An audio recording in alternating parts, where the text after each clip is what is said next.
Hello, everyone, and welcome back to the Rumcast. This is the event that happens once annually, the big event, we might say. This is our Super Bowl.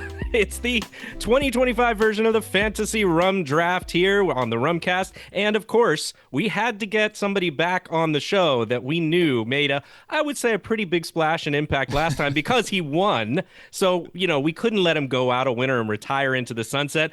Arminder from the Rum Revival, welcome back to the show, and thank you for joining us for this year's Rum Draft. Thank you so much for having me. Super excited to be back, and super excited to beat both of you guys again in your own game on your own podcast. Let's go. Ooh, salt in the wound. Wait, I do have to ask, did you bring your hardware? Which hard? Oh, you're talking about this right here? Oh yeah, that. You hold it up to the Yeah. camera so the people at home can see. So those of you who are listening, gets a it's a little trophy blurry. for winning last year's draft. A nice Glencairn with the Rumcast logo etched on it. Pretty cool. Yeah, and because I think we needed an external winner to encourage us to do some kind of trophy. And I was like, well, this is kind of bullshit that I won the first two and I didn't get anything. So I made my own custom Glencairn that says back-to-back 2022-2023 champion. So Look at this guy living in the past. I am living in the glory days, you could say. A once proud program, now searching the wilderness for the last year. But we're here, we're back today. And as always, we're going to do a quick explanation of what the hell is a fantasy rum draft for those who may be tuning in for the first time. Basically, the concept, the goal is to create the best personal desert island rum bar, which you, the listeners, will then vote on to determine the winner. And you'll be able to do that by going to rumcast.com/vote. That vote will be up immediately following the general release of this podcast episode, which we should also mention, by the way, we're doing something else for the first time ever this year, which is for our Rumcast Patreon subscribers. They are tuning into this live right now. There's a chat with comments, all kinds of reactions and stuff that we're looking forward to. So that's something cool fun. First. A cool first for sure. So a few finer points on the fantasy draft concept. To make things interesting, there have to be some constraints. It's not just about picking a rum out of thin air and saying, I will take this rum first.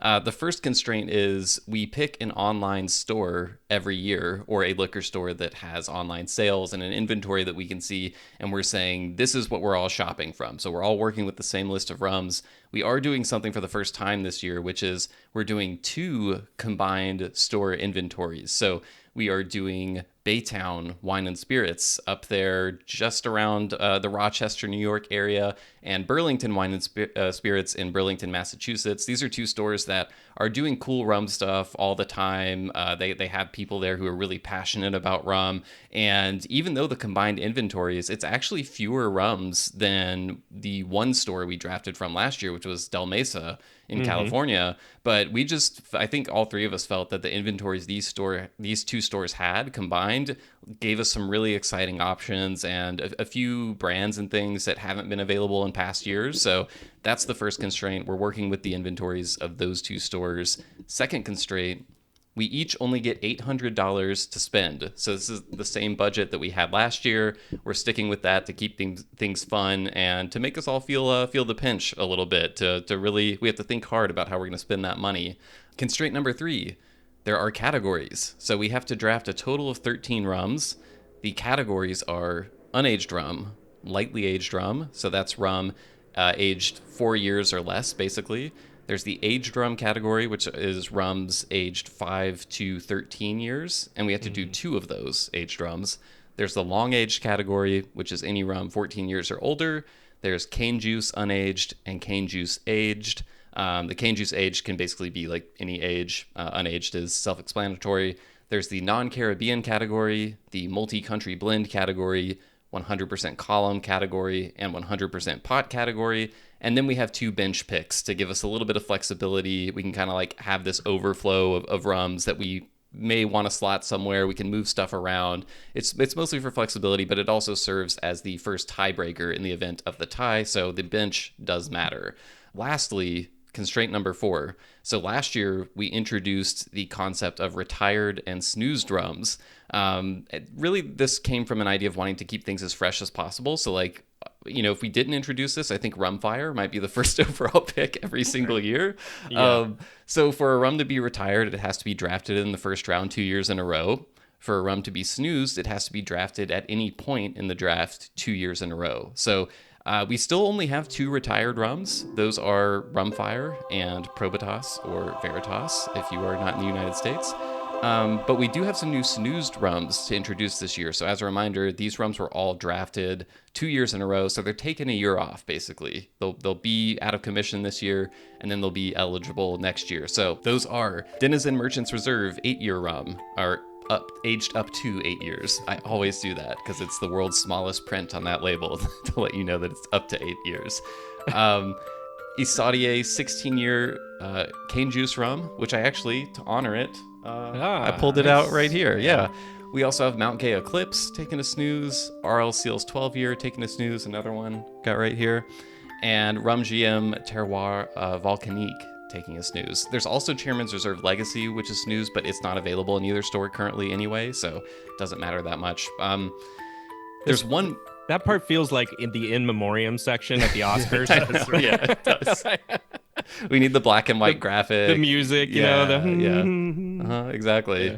John, do you want to explain I guess it's kind of a big change, but we think this is something that is going to make the competition a lot more exciting for voters and a lot more interesting. Do you want to tell people about the new scoring format? Yeah. So last year, it's kind of been a winner take all format, right? So as a straight vote, it was like who had the most votes that they won that category. And that's a fine scoring system. I mean, it's used in a lot of places. And we felt like, and all three of us kind of went over this ad nauseum and got to a place of agreement where we felt like this would be more interesting if we were to change the scoring system and do a rank order system this year. So essentially what that means for those of you who don't know as much about rank order is essentially you're going to get to pick in each category where there's going to be 3 rums in that category, 1 from each of us. You're going to get to pick who's your first choice, your second choice, and your third choice in each of those. And what that will mean is then you're going to have points that are assigned to each category for those first choice, second choice, and third choice. So if we have everybody who's picking those, you're going to get a number of points based on if you were the first choice, it'll be 5 points. If you were the second choice in a category, it'll be 3 points. And if you were the third choice, it'll be 1 point. And then we add all of those up, and those combined scores in that category will determine who gets the points for that category. Yeah. And the points for the category are also going to be a 5-3-1, first, second, and third. So all of those together then get mashed up at the end, and we see who has, for each category, the biggest score, right? And then we add those up, and that's going to be determining the total winner. score. Right, Yeah. the total score, I should say. Yeah, so instead of just being like who won first in the most categories, and like Exactly. theoretically you could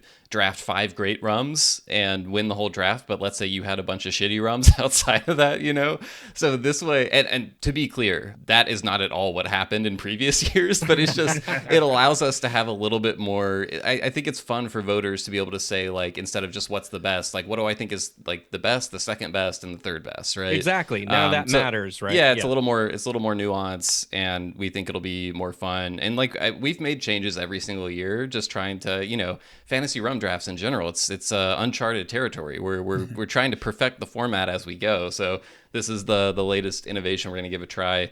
So yeah, I think. I don't know. Arminder, do you have anything to add? Like going into your second year, yeah. Like, does your strategy change? Like, what's the game plan to defend your crown? Well, it was interesting because I think we agreed that in terms of the order last year, I got to go first because I was the guest on the podcast. That was very gracious of you guys to do.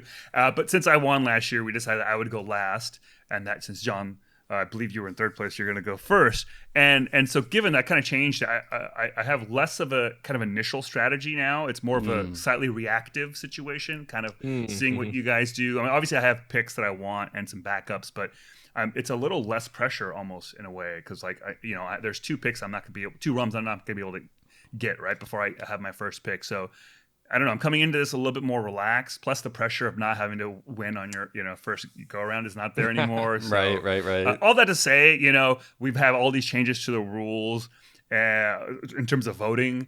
And like John, if you can't pull out a win after all of those changes, then buddy, I don't know, man. Yeah, I was looking at it. And I'm like, man, this is the fourth time, obviously, and I haven't won once yet. I feel like the Buffalo Bills of this at this point, where I don't want to lose a fourth time. So there is some pressure. I will be honest. There's some pressure to perform, but the way I'm feeling is, look, I'm just gonna go out there and have fun, right? And course. if my rum team, if you will, is appreciated, great. And that's how I'm looking at it, man. I'm not trying to pressure myself into any situation. Will, I think the pressure's on you, honestly. Wait, why are you trying to put the pressure on me? I do. I think the pressure's on you. I think you were a two-time champion. You lost to Arminder last year by a handy amount. He came in and wiped the floor with you. I think at this point your honor's on the line. Wait, hold on a second. So you lose to Arminder by even more than me, and now the characterization is I but got I've never beat by won Arminder. anything. I've never won anything. So, that's like more of the same. Okay, no, okay, I see what you're saying. I've set a higher standard, so I have more to live up to. I'm okay with that. It's yeah. I think last year I was really I made some bold choices early out of the gate, drafting the Hampton 8 Marks collection, and kind of a heat check, I think. And I learned some things. I learned that there's a limit to what I can do, and I need to get back to the fundamentals this year. So we'll see what happens. But So I think you've been humbled, huh? I have been, yeah, you humbled me. It was a great reason to bring in an outside voice into the competition.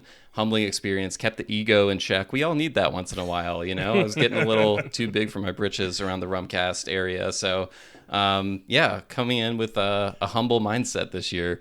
By the way, someone in the chat who has dubbed themselves Abraham Lincoln says that they love the trash talk from Arminder. So there you go. Presidential seal of approval. Exactly. Seal of approval there, Arminder. Okay. John, first pick this year. Are you ready to do it? Are we ready to get started? Is there anything else we need to say? I think we've covered it. I will say that Austin asked the question in the chat right now that makes me wonder. He said, who demanded third place get a point for ranked voting as opposed to 0, right? It's all about saving face, Austin. It's all about saving face. I mean, if the question is who demanded it, I would say it could have been the person who came in third last year. It could have been. Listen, I just did the whole border rank order system, and that's what was suggested. So, it's a side benefit that people get points for coming in last. That's all. Okay. Well, I'm excited right. to see what your first pick is because last year it completely blew my mind, and so I'm eager to see if it's a curveball or if it's a down the middle fastball. I'm thinking it might be a little bit of a slider here. Kind of a combination of something. I don't expect you're going to be super surprised when I pick this.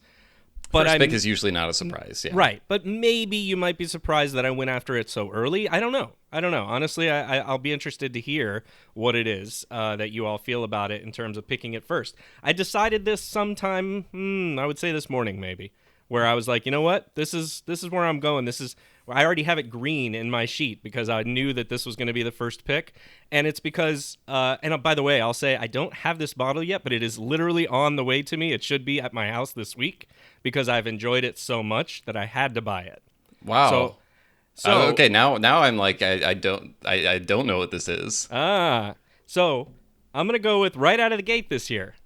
We're going to go with Papillon High Ester 5-year pot still rum. Okay, wow. This is a great rum all around. It's just a stellar product. It's given me some high ester pot. It can go into the 100% pot. It can go into the aged category.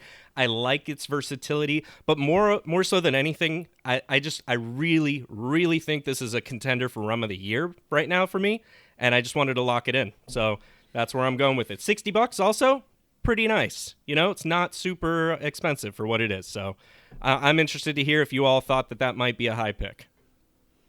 I knew it was a high pick for me. No longer. It's totally. I'm in love with that rum. It's such a great rum.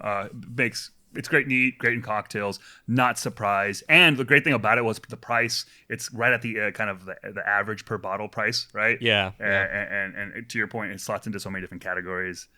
Dang. Yeah, I was just on our most recent happy hour for patrons. We did kind of like a rums you really loved this year check-in was kind of the theme. And I grabbed a bunch of samples of stuff that I had liked a lot upon initial tasting that I wanted to kind of try again. And that was one of them. And tasting it again the second time, I was just like, this rum is incredibly good. And sits right in the, like, I almost had the expectation going in that it was going to try to be kind of like a premium cocktail rum. And it's so much more than that, to be honest. I think it's outstanding on its own. I have like a group of rums that I selected in green on my sheet as ones that like I will just grab if I can, and that was one of them. So I kind of thought it might go a little bit later than there, but like I wouldn't quibble at all. I think it's a great rum. So yeah, you got one that was on my list. Well done. It's important that in the first round, I sound like I know what I'm doing, right? And I haven't won this thing ever. It's important that you have a first round pick that you feel the other two teams are valuing highly, right? And I felt like for this rum, that would be the case for both of you. So that's why I felt like I needed to make it a higher pick. So yeah, let's keep going. Let's move on. All right, so I'm up next now, right? So a number of rums I could pick here. I was expecting, there's like two that I'm really considering, kind of three maybe. And I thought that at least one of them would be gone after the first pick, and it's not. So that makes this tougher because I thought my decision would kind of be made for me. But I'm just going to default to the rum that I think has just really wowed me in recent years. And yeah, okay, I'm just going to go for it. It's Alembique Serrano Cartier 30. Nice. That's the reaction I wanted to see from somebody. Arminder. Yeah. So, I mean, John and I both picked this as our unaged rum of the year last year, I think. And so this is a cane juice rum, column still rum, made with the Crassel column still. And there's nothing more I could say about it. It's just entirely unique. And Alembique has done some other high octane unaged rums over the last year since this one came out that are also outstanding. For me, this is still my favorite. It brings the balance somehow at like 70.3% and still like pretty approachable at that proof. And obviously you can proof it down, but it's versatile. It goes into a lot of categories. And at the end of the day, I love this rum. So I'm happy to have gotten it. Wasn't sure it was going to be there. It's a phenomenal rum, honestly, and clearly it was on my short list as well as Arminder. Your reaction says it was on your short list for a first pick possibly. It's a tough one because, well, number one, can we make sure that we know the rule out there for people that you can only pick one rum from a brand for your lineup? Oh yeah, we should have mentioned that earlier. Great call out. Yeah. So what that means is distillery-wise, we can have more than one, but it would have to be from different sources. So like you could have, one, let's use Alembique Serrano. Only one Alembique Serrano product in your lineup, even in your bench, right? So there's a lot of good ones. And that was one of the factors why I was like, gosh, it's worthy of the first pick. Yeah. But there's also some really other good ones in there. Not to tarnish it. I don't mean to do that at all. I just want to make sure people understand the strategy of what we have and the rules we've set up. Yeah, so like all other Alembique Serrano picks are off the table for me now. I can't pick any of the other ones. Right. And it's $59, by the way. This came from, let me double check, Baytowne. So like we're doing two stores, Baytowne and Burlington. What we decided was if there's a rum that's available in both stores, we just default to where it's cheapest. So I don't remember if this is at Burlington or not as well. But at Baytowne it's $59. So like pretty, doesn't hurt the budget too much. Very similar to your first pick, John. So yeah. It's a good pick. Thank you. Okay, wow, that really messed my semi-plan up, but that's okay. We'll pivot. All right, so I think I'm going to focus on the unaged sides as well. Do I go cane juice? Do I go just generic unaged? Thinking about it.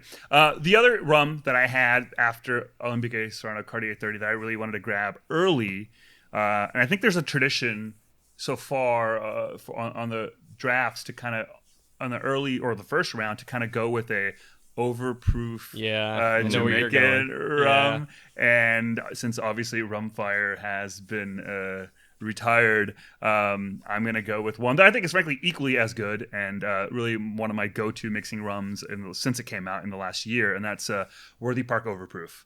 The repeat. Yeah. It's so good. Yeah. It's such a good it's product. So good. $30. You can't beat that. A lot of value there. Yeah. And I think I'm going to slide it in the unaged category. But of course, it'll work in pot still as well. Yeah. I think that's probably the only other category it'll probably work in, but that's all good. Still some flexibility there. It's such a delicious rum, and it gives you everything you want in Worthy Park, but it's different than Rum Bar in my opinion, and so putting it in right now, locking it in. This is the other rum I was deciding between, Arminder. It was this and Cartier 30, and yeah, it's a great pick. You can't really insult the first round picks unless someone just completely blows it. So, which we have not done, so we're good. Yes, yeah, I think all of these are defensible, outstanding picks. So, and that means, by the way, that rum is going to be retired now, because that was the first overall pick last year honor. that you let us off with. So that now means we have Rumfire here. We have Worthy Park Overproof, and we have Probitas. So interesting stuff. Some good rums there. Pour one out for Worthy Park Overproof. Yep. John, it's back to you. All right, moving on to round 2 here. Still a lot of strong rums on the board. By the way, like you said, I think Will or Arminder, you both may have said it. We've got some really good picks here. I also saw some comments in the live stream saying the same thing of like, wow, it feels like this year's selection is really good. And I agree. I think, we were talking about that prior to the draft as we kind of set up the playing field, if you will, and make sure everybody has the same list of rums. And it was like, man, there's a lot of good rums here. So I'm interested this year, whereas in other years, I feel like when we got to like round 10, 13 or something, we were like, there's just drafting scrubs. Yeah. Not quite, but like it was harder, right? At that point, with all of the other things we had, I feel like I'm hopeful that with this draft iteration, we will have less of that this time. So with that said, I will stop delaying and give you my second round pick, which may also be interesting here. I think this is going to be interesting because there's a possibility that this goes a certain direction depending on how the categories line up. Are you saying this is a pivot point in the draft, John? No, I'm not gonna go that strong on it. I am gonna say this is a hell of a rum. It's got a great reputation, and I feel like it's going to be tough to beat, especially at the price it's listed at. And that is Dorley's 14. Oh, you son of a bitch. $50. Great product. Universally loved, essentially. Nice. You got it there. That tells me, yeah! Yeah! It's what's in the glass. Yes! It's what I've been drinking. Oh, that is what victory feels like. Yes! All right. So it's a good start here for me. I like that. I feel like right now I'm just going to slot this into the other age category. But, we'll see where it ends up. But I really think it's a strong rum. It's a solid pick. And again, price-wise, I can't help but see the value in it.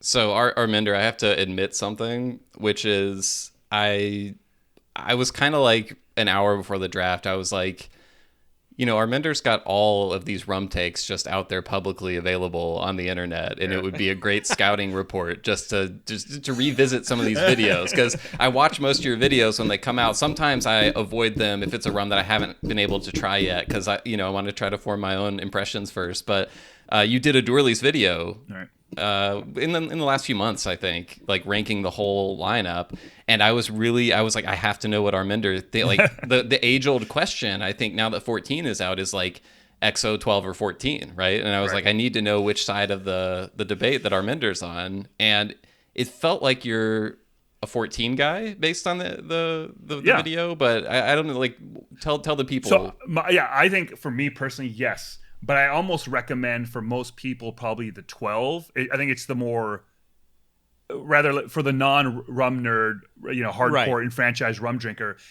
Outside of that group, I think 12 is kind of the way to go, because the 14's more intensity, higher ABV. It's just it takes a lot more to kind of really kind of get into it, you know. But I just think 12 from start to finish from your first sip is something that is just so, you know, crushable and approachable and flavorful. And so while I always recommend 12, for me it's 14 all the way. Yeah. Well, fortunately for me, people listening to this are rum geeks. Exactly. Yeah, like, so I 14 was on my list for later in the draft, and it's I honestly I only recently got a bottle of it for the first time, just because I don't go to Total Wine that much, and this rum like gets bought up pretty quickly at Total Wine in my experience. I think especially with the Bourbon Bros, it's like very, very popular. Not to denigrate it at all, because I think it's fantastic at only $50.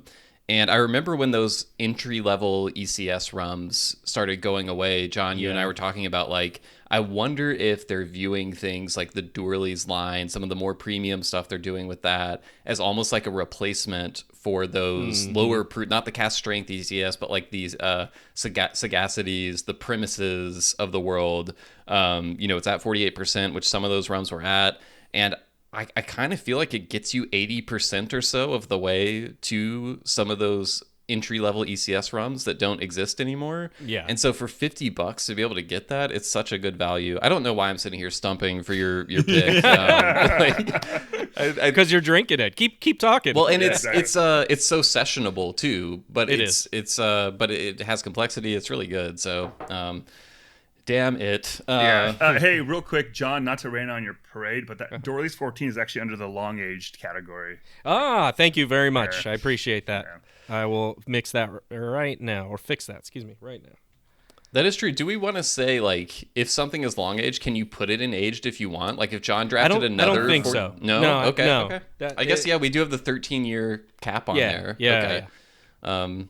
Okay. Yeah, that's an interesting wrinkle. A little less versatile now. Yeah. Okay, it's my pick, and still so many great rums available. And you know what? I gotta go with something classic at this point, and it's something that I was afraid I wouldn't have access to taking Cartier 30 when I did. Mm-hmm. So I am gonna go with the classic Ray and Nephew Overproof right here. Yeah, I gotta get a Jamaican Overproof in my lineup. I think that's the best one remaining of the ones left. So isn't it the only one remaining? I think Money Musk. Musk is on Money there. Musk is out there. Yeah. So $24, Ray and Nephew. You know, you can't go wrong. Where am I going to put this right now? I'll go ahead and just put this in. I'll move Cartier 30 to Cane Juice Unaged, and I'll put Ray and Nephew in my unaged rum for now. But yeah, I'm not threatened by that at all. Maybe I'll move it around.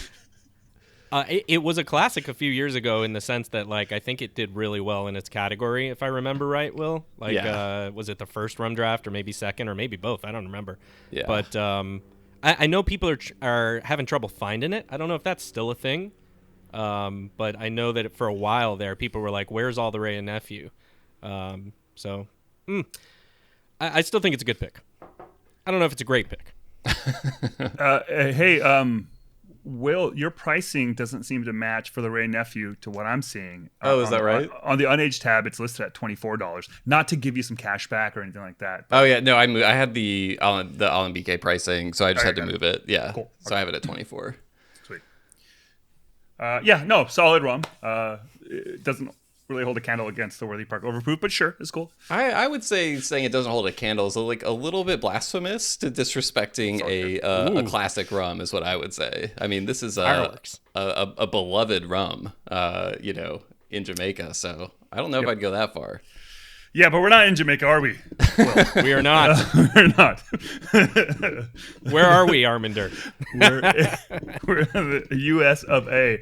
And here we are a Worthy Park. I was about to say family, but we are a Worthy Park family. I see the photo. You like have your kids in the photo, exactly. And it's like Worthy Park in the background. Yeah. No, that's cool. I'm so glad you picked that. That's so great. Good for you. Let's go. All right. Am I next? Yes. All right. So I think coming into this, the category that I had that was a big red flag for me because one, there weren't a lot of options, and the options that were there, either I wasn't that impressed with, or they were too expensive, and that was the long aged category, right? Yeah. And a little, I was like, oh my god, everything's really expensive here. And before Dooley's 14 was added, because just a little background, I think a couple days ago we injected a few additional rums to our larger list because there were some updates to inventory, I believe, right? Was it at Baytowne or Burlington, right?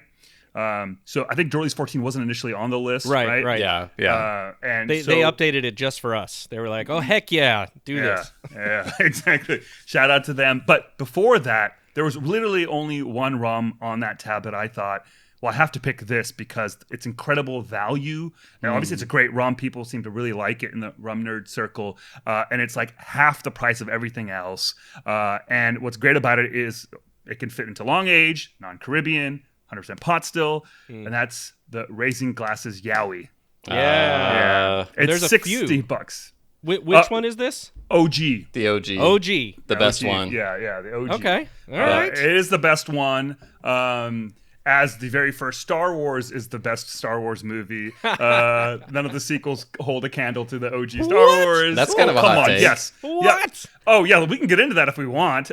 You might say Empire Strikes Back, but that's not a complete movie. You have to have watched the first movie to actually be able to enjoy the second one. Versus the first movie is unto itself a complete piece of film, start to finish. In isolation, that's all you need. Right? I'm just going to sit back and watch the fireworks. Okay, Yeah. Fine.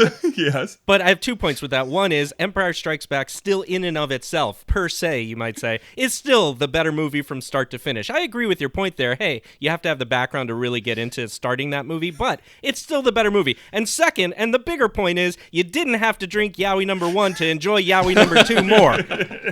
Oh, Chris in the comments said Arminder just lost me. Why, Chris? We need to know why. Well, probably because that comment. No, I mean, look. Well, I'm not. We can spend a whole podcast just talking about this. We should at some point. Right. Bonus episode.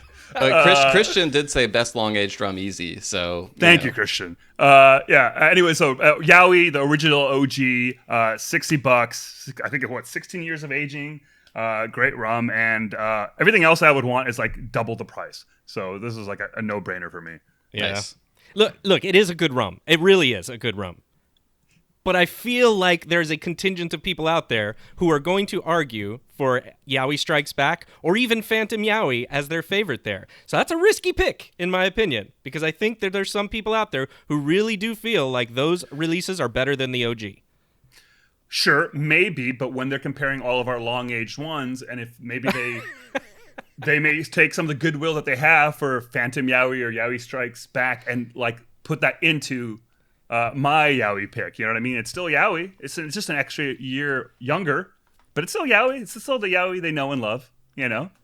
So, I will say, like, getting Raising Glasses rums for the first time this year is a little bit of a hack because since there's 375 milliliter, they're significantly per bottle cheaper. So Agreed. Getting that, what is that? 60? Did you say? I believe it was 60. Yeah. Yeah. So like that's a steal. Yeah, it is a steal. I almost brought this up pre-draft where I was going to be like, hey guys, just recognizing that Raising Glasses is on here and those prices are amazing. But then I was like, no, I'm not going to say that ahead of time. It's part of the strategy. Let them figure it out.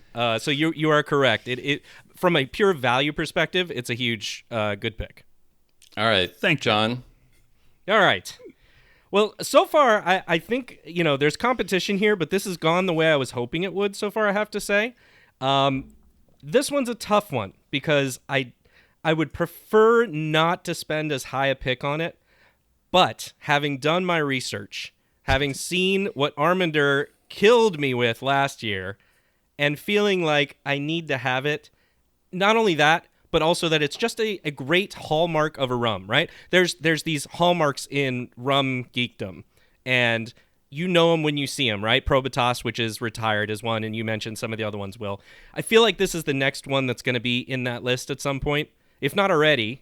Right? It's going to get snoozed, I'm going to tell you right now, is this one, which is Smith & Cross Jamaican rum. Yeah, I thought that might be where you're going. Yeah, I mean, I was leading you there, and it's because, again, it was a rum that did so well last year for a good reason, because It is a almost unique is a little strong of a word, but it's in its own place. It does its own thing. In a fantasy rum bar, it has value, right? And so it's hard to pass that up at $32 for a bottle for what you get.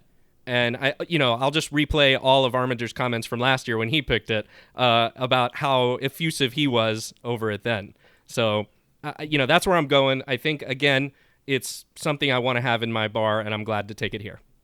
I mean, just picking Arminder's rums from last year is not a bad strategy. So. Yeah, but let's really talk about Smith & Cross, though, right? Like when you're new into all this stuff, it's a really exciting rum. But as you explore other Jamaican rums and higher proof Jamaican rums, high ester rums, Smith & Cross kind of is a little lacking, as you kind of get to explore the category a little bit more, And I'd argue if you proof it down to like 40, it doesn't have a whole lot of anything really going for it. Thank God I'm not proofing it down to 40. I would also say, you've got the Papaline High Ester pot still, which True. I gotta Fair say enough. is it's aged more than Smith & Cross is.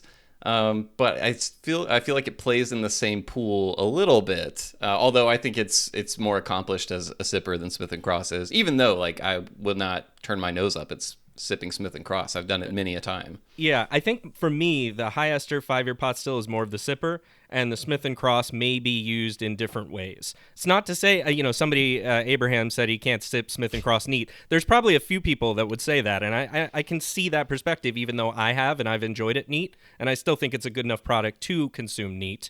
But is it used more in other drinks and things that are going to be mixing it up in your rum bar? Probably. But again, that's why I think I have both. Wow. Okay. Yeah. Lyle says S&C solid, but maybe doesn't have the wow factor. Ooh. Just because it's been on the market, I think, so long, right? But when you come up against whatever else is going to be in the category, it's hard to discount what it is. All right. And I think Arminder proved that with last year. By the way, Arminder, we're going to take your comments from this year and splice them next to last year's for Smith & Cross. Whatever helps you win, man. Whatever helps you win. All right. So this makes my choice easier because that was a rum that I was considering for my next pick. It fits right there in that lightly aged category, but I'm gonna stay in the lightly aged category, and I'm gonna take something that's a little bit newer, and I think faces an uphill battle at becoming more popular than Smith & Cross, and it's different than Smith & Cross as well, but it's still it's Jamaican. It's in the lightly aged category, but it comes from the distillery itself, which I feel like is worth a few bonus points. And where I am going is Worthy Park 109. Another solid, really great Worthy Park. I mean, Arminder, you said it best, right? You're a Worthy Park family over there, and I think I am too. So I can't say anything bad about that. Yeah, I think Worthy Park 109, it brings a little bit of like the fruity esteriness, but it's also got the richness from the caramel that's in there. It goes great in cocktails. One of my favorite things is just a Worthy Park 109 Dark and Stormy. Kingston Negronis with 109 are amazing. It's just quickly become like a beloved staple in my home bar. So it's a no-brainer to have it for my Desert Island rum bar. Yeah, it's great in a Jungle Bird. Yeah. Split base it in a Mai Tai is delicious. I would have totally picked that if I hadn't gone with the overproof from them. That was going to be my other option for a Worthy Park pick because it's a spectacular rum. It's so fun. It is fun. It's fun. Yeah. That's a good descriptor. Agreed. And $34. So in previous drafts, I've been the big spender early on, and I'm kind of like I guess we're all kind of in the same ballpark a little bit. We've all got $30 rums. We've all got a $60 rum, and Arminder's up, so we'll see where he goes. Okay, that's going to be interesting. So the other category I had a hard time picking because, again, there weren't a lot of options in this particular category in Tab, and there weren't options that I was really wowed with was the cane juiced aged category. Ones that I thought, these were going to really kind of do well, and I kind of went back and forth. And so I had picked something. I won't say what it is. because I was going to be not have the option to pick the rum that I'm going to pick now, because I was going to pick a different rum from that brand. But one of you guys took that rum, so it suddenly opened up the possibility of me picking something from Alambique Serrano in the aged cane juice category now. And I have two options. It's a $10 difference, the Tres Años or the blend number 6 Otoño. But I'm going to go with blend number 6. I think this is a great aged rum from them. So much lovely baking spice. It's got this really nice, while being kind of really drinkable, still this really warm, rich, almost kind of cold weather baking spice kind of flavors. And what's great about that one is that's, I believe, is pretty widely available throughout the country. And because not like my other favorite rum from them is blend number 5, but that's specific to the Bay Area and all that. This is a very similar rum, and that was one of my favorite rums. So this is kind of gets you kind of almost 100% the way there, but super drinkable. And I'm gonna go with that. I'm gonna lock that in for $70 final answer. Did you consider the Venado Temazate at all? The Vida Nativa rum from them? I did not, only because I only had a small sample of it, and I do not remember what it tasted like or what I think of it. I guess I could have watched my old video to see, but it was too much work. Yeah, I obviously considered their aged options as well, and I went with the Cartier 30, so it took their aged options off the table for me. But the one Alambique related thing that I was hoping to see more in their selection were some of the other Vida Nativa rums. Yeah. I mean, Pico Canoa, obviously that might have been like, for me, it would have been a contender for first overall pick, but it's also a polarizing rum. So, right. But Venado Temazate, I have a bottle of it. It just happened to be like my least favorite of the Vida Nativa series that I tried. So that made it kind of tough. But yeah, their blends to me is still where they shine. When it comes to aged stuff, I tend to like the blends more than the single casks. So yeah, I think it's a great choice. I would agree. I don't have anything to add to that. I think it's a really, really nice choice. I had it on my short list. I'm kind of sad that I didn't get to it before you did. So, good pick. Good. You're Thanks. up, John. All right. I've got some choices here. I feel like there's some interesting stuff still on the board that I'm looking around at.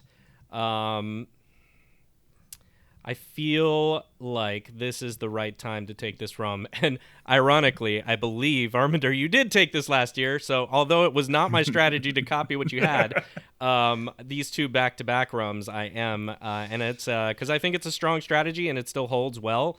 I'm also thinking about starting to diversify a little bit here in terms of origin. What do I know that I think people out there, rum geeks like us, really appreciate, right? What do they like? And this is one of those that I think falls squarely in that category for good reason. It's also another one that I think punches above its weight with regards to price for the bottle. So yet again, Will, like you're saying, nobody's really spending big yet. I'm going to continue that trend. It's Shikara 12-year. Oh. This is the Shikara 12-year Thai rum from the folks at La Maison Vellier. $51. It's a stellar product, really great rum, and I think I needed another product that fits into a couple different categories right now, and that's what I'm trying to do is keep my versatility. Yeah, that was definitely on not a short list, a medium list for me as a pick, and I do enjoy that rum a lot, and I think it slots in into a couple of these different categories. So it's a good strategic play for sure. For flexibility. And Marshall mentioned that there's a 15 that should be great. I wish the 15 was here already. It's not, so my choice is the 12 or nothing, and I would go with the 12. Well, that's breaking news. I didn't know there's a 15 coming. Oh, yeah, I just heard about that. So Shikara cool. 15 year is supposed to be on the way, which I'm really excited about. Yeah. Cool. All right. If I'm the Shikara, it's a really tasty rum. So yeah, no insults there. Maybe a little earlier than I thought it would go, but I definitely thought it would go in the draft. So this is also the point in the draft where it's kind of like you're starting to make decisions based on how your own team roster is unfolding. So it gets harder to predict what the picks are going to be at this point. And I'm I'm really sort of looking through going like, man, what direction do I want to go in? All right. I think I know what direction I'm going to go in. This is, for me, one of the tastiest rums that I've had all year. When I tried it, it was just one of those instant like, holy shit, that's just good, you know. And it's in the aged category, so I'm going a different direction. It's got some years on it. It's got 12 years of age, and it'll be the most expensive rum taken so far. If we're ruling out Yowie, because I think like if Yowie were expanded to be a 750, it would probably be more expensive actually. But I'm gonna go with one of my favorite rums I've tried so far this year, which is the Roaming Road Jamaica WPM 12-year. Nice one. So the Worthy Park Medium. So 2 Worthy Park picks in a row, which is allowed because this is a different brand. So it's an independent bottler. It's not from Worthy Park. But yeah, this is just a delicious aged Jamaican rum. Just everything I want from that. Approachable, fruity, complex, very drinkable. $110. So like I said, it's a little pricey, but you got to spend the money eventually, and I've been going cheap, so I'm going to go a little bit more expensive. Yeah, I'm not overly excited about it in a way. Same with the Shikara, like honestly, to be honest, but it's a great rum. So I'm excited about it. You're more excited than I am, for sure. I thought about that. I just don't know how many people have actually tried it. Yeah, I mean, that's always a risk with stuff like this. But, at the end of the day, I'm hoping that, people have had WPM. And so I'm hoping that if they haven't had a chance to try it, they think back to a WPM that they've tried and loved and know that this gets there. It's also a cask strength rum, so getting a little bit of that flavor into my team as well. So, it was one of my rums I highlighted in green. It's just a rum that I really love this year. So proud to add it. Nice. All right. Sorry, you were going to say something, John? No, I was just saying it. Nice, Nice. Okay. I wish I had more bad things to say about it, honestly.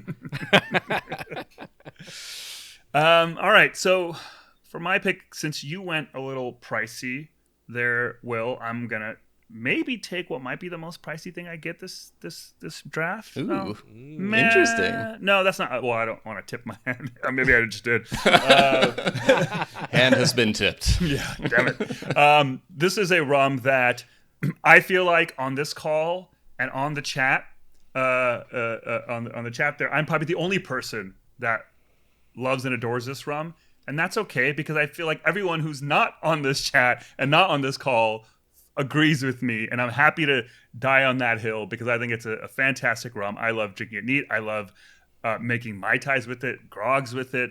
It is the first in a series of potentially 9 or 10 releases. Some people may feel like it was misnamed, and that's okay. I still think the liquid inside is delicious. It's from the folks at El Dorado. It is the high ester LBI/DHE. I had this penciled in as Arminder will draft this rum.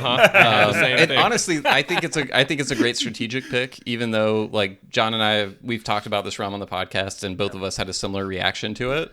I know you're a huge fan. This rum has huge fans, and like in the Rumcast audience too. Like we've talked about this on Patreon happy hours, and there's some people who absolutely love it. So and to answer the question, yes, you guys are assholes. Oh yeah, that was our. Maybe I can't remember if it was both of us or it was just me or am I the asshole? Both. It was both of us.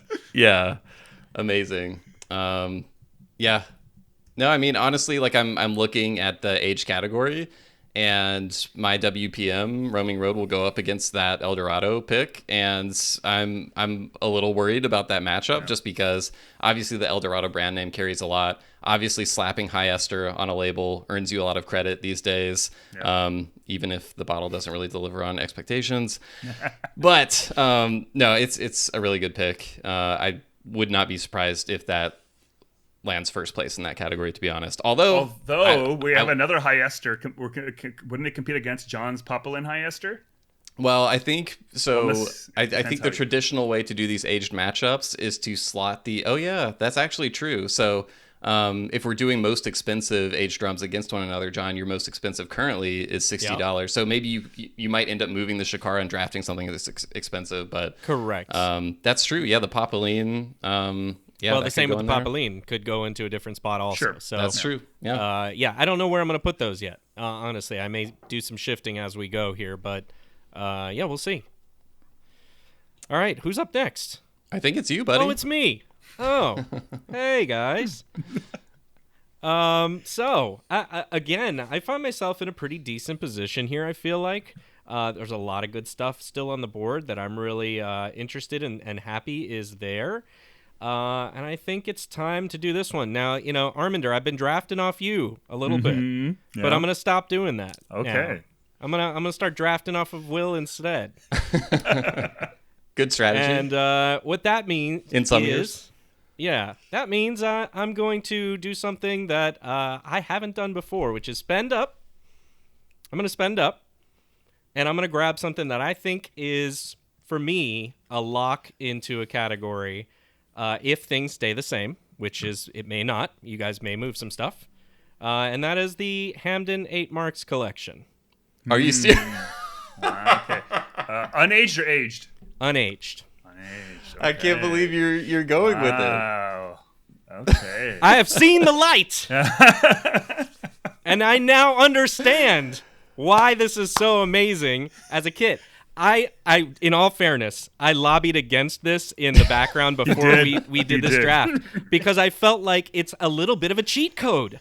It's like you're getting 8 rums in one.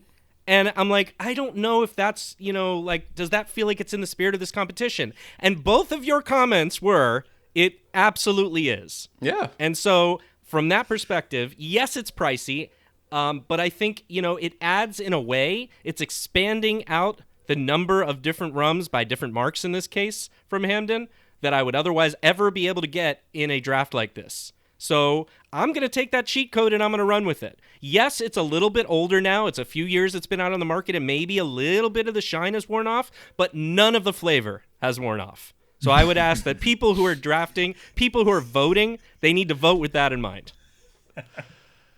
Oh, man, I'm just catching up on comments. Some haha, what?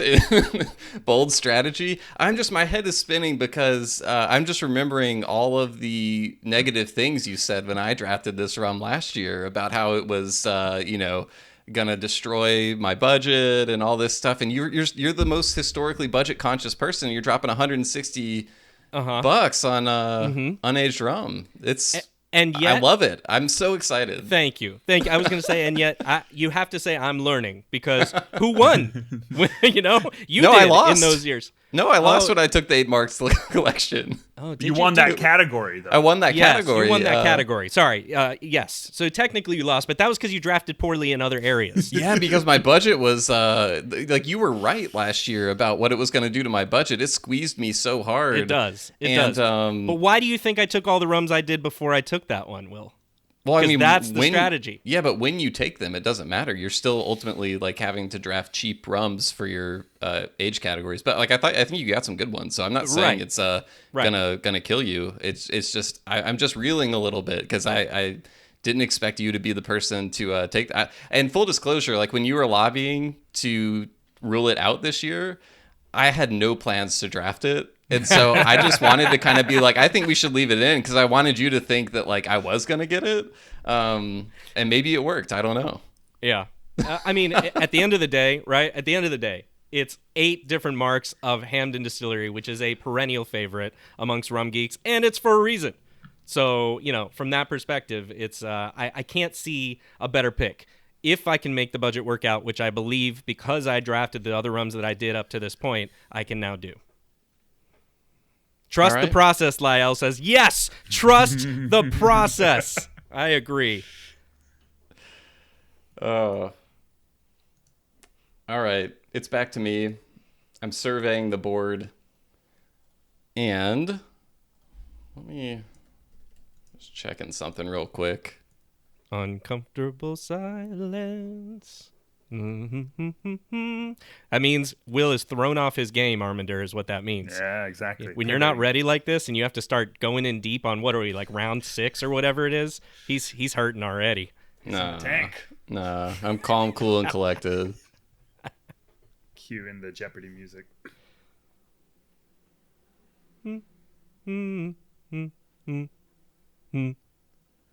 Boom, boom. Give me Claire and Le Rocher. Oh wow! No Just build up. Just nothing coming like right that. out with it. He's like, give me, Yeah, wow. Just give it to do me. it live.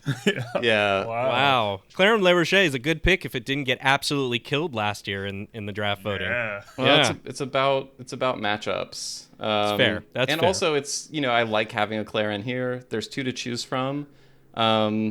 This one has a little bit more flexibility. It's a pot still rum. The other one is like kind of a column still. I don't think you could say it's 100% pot. So I'm gonna slot it in there for now.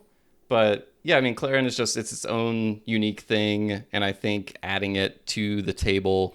I've got some interesting kind of unaged cane juice rums. I got the Cartier 30. I got the Claren Le Rocher. So and $49. So yeah, I love having it here. Okay. Yeah. That's seems like you kind of rushed to that. Yeah. I feel like you could have put a little more thought into that. I don't know. Well, Wait, I he felt paused the for like clock 3 on it. minutes. He felt the clock. He was tick, Yeah, tick, yeah. tick, tick, tick, tick, tick. It wasn't it was one of the things I was weighing during that whole prolonged build up. So the delivery was quick, but the deliberating was not. sure. Okay. It's a good rum. Just to be clear, we're obviously doing a little gamesmanship here, but I do like that rum quite a bit. Was it Kate Perry who said the tasting note was barbecue flavored potato chip? And I thought that was like spot on for that one. Yeah, that is a good one. That is a good one. Really, really cool rum. Agreed. Do I go in the tank now too? No, I think I've got a couple of different picks here that I want to. I have a couple that I need to grab soon because I feel like you guys might start grabbing them as well. So which do I prioritize over the others? Looking at I think I'm safe in that particular category. Okay, so what I'm going to pick next is something that I think is. I don't remember if I picked it last year or not, but it's incredibly versatile. It can go into all column. It can go into non-Caribbean. It can go into the unaged category. This is a rum that is in your face, wild, kind of crazy. And if you sip it, you would never think this is something that would work well in cocktails. But I believe more than as a sipper, it's a phenomenal cocktail rum. I've had like 7 or 8 different type of cocktails now with this rum, and I'm blown away every single time, whether as like on a martini riff or a little splash in a Mai Tai. It just works wonders. It tastes like ketchup packets from McDonald's in terms of a neat sipper, but it's a spectacular rum. It's Holmes Key Grand Arome. And I think you picked that last year, right? I think it feels right. Let's go with that. And I'm going to slot that in my non-Caribbean for now. Very nice. It's a good rum. I agree with you. I think it has its uses. It was maybe... What's the other one that they put out at the same time? That's the Grand Arome and the Reunion. Right. Agricole, yeah. I feel like I liked the Reunion Agricole slightly more, but I can't try it in some cocktails. It'll blow you away. That's where it works. Right. I agree with you. And in fact, I'm just going to move this along. I agree with you so much that I'm following suit. And by the way, before you picked it, this was what I had earmarked. So just to be clear, Sure. I was going to go this direction either way. And this is interesting because I was going to wait a little bit longer, but now that you've picked that rum, I really feel like I just want to go there with it. And I'll follow suit with Holmes Key's Reunion Island Rum Traditionnel, which is a really interesting rum here. And not one that I initial flavor tasting was kind of like, I don't know if I love this, until you put it in actual mixed drinks, which, by the way, my Mai Tais, when I make them, are shit because I'm terrible at it.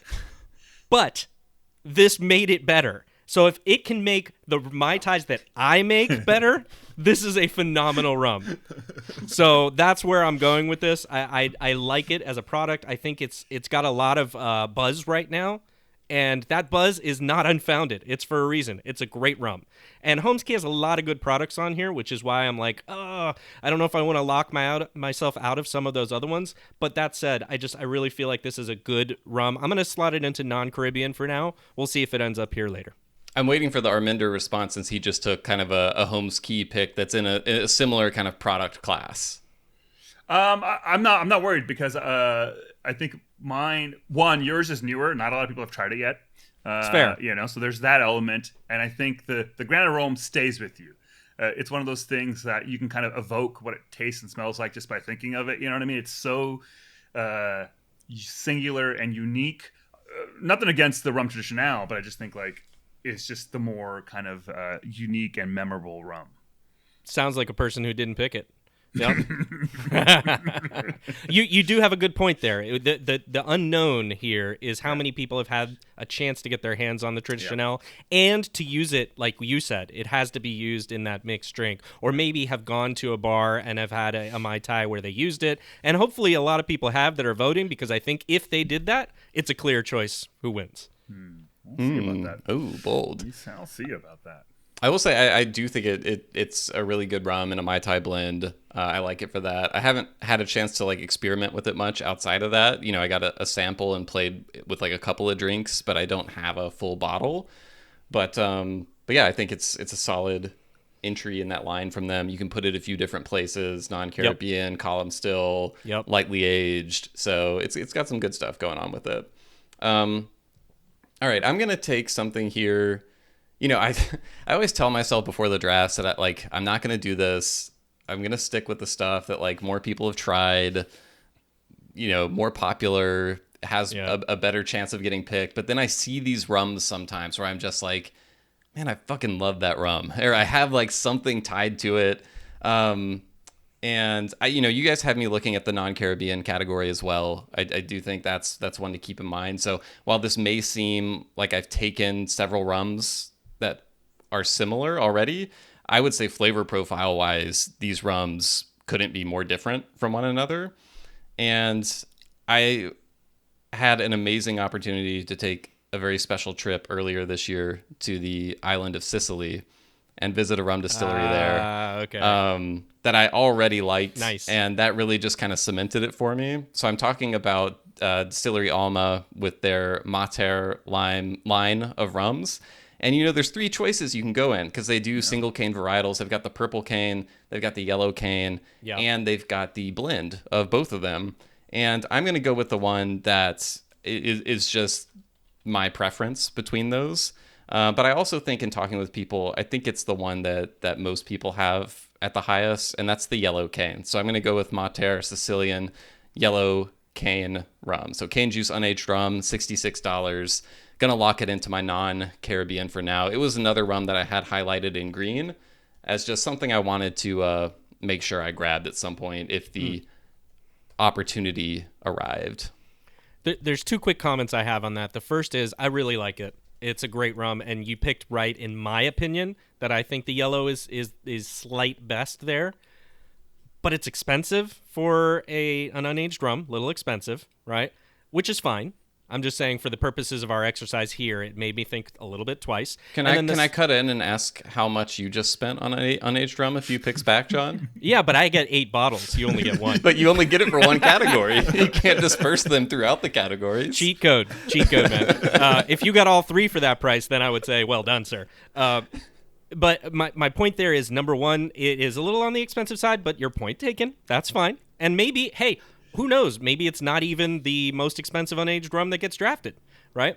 But the bigger point here is you are splitting the base a little bit, and this is something of why I didn't take it right now, because there are a camp out there that prefers purple to yellow, and that's a hard thing to avoid. I agree with you. Like I said, I'm going to just come out and say it. I'm not even trying to gamesmanship you. I think the yellow is slightly better than the purple, but there is a contingency of people I've seen out there who are loving the purple way more.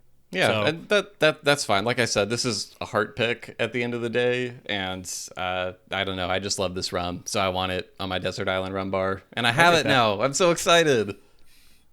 Any comments from you, Arminder? I like purple and the blend better than yellow. Hey, there's one of them. Look at that.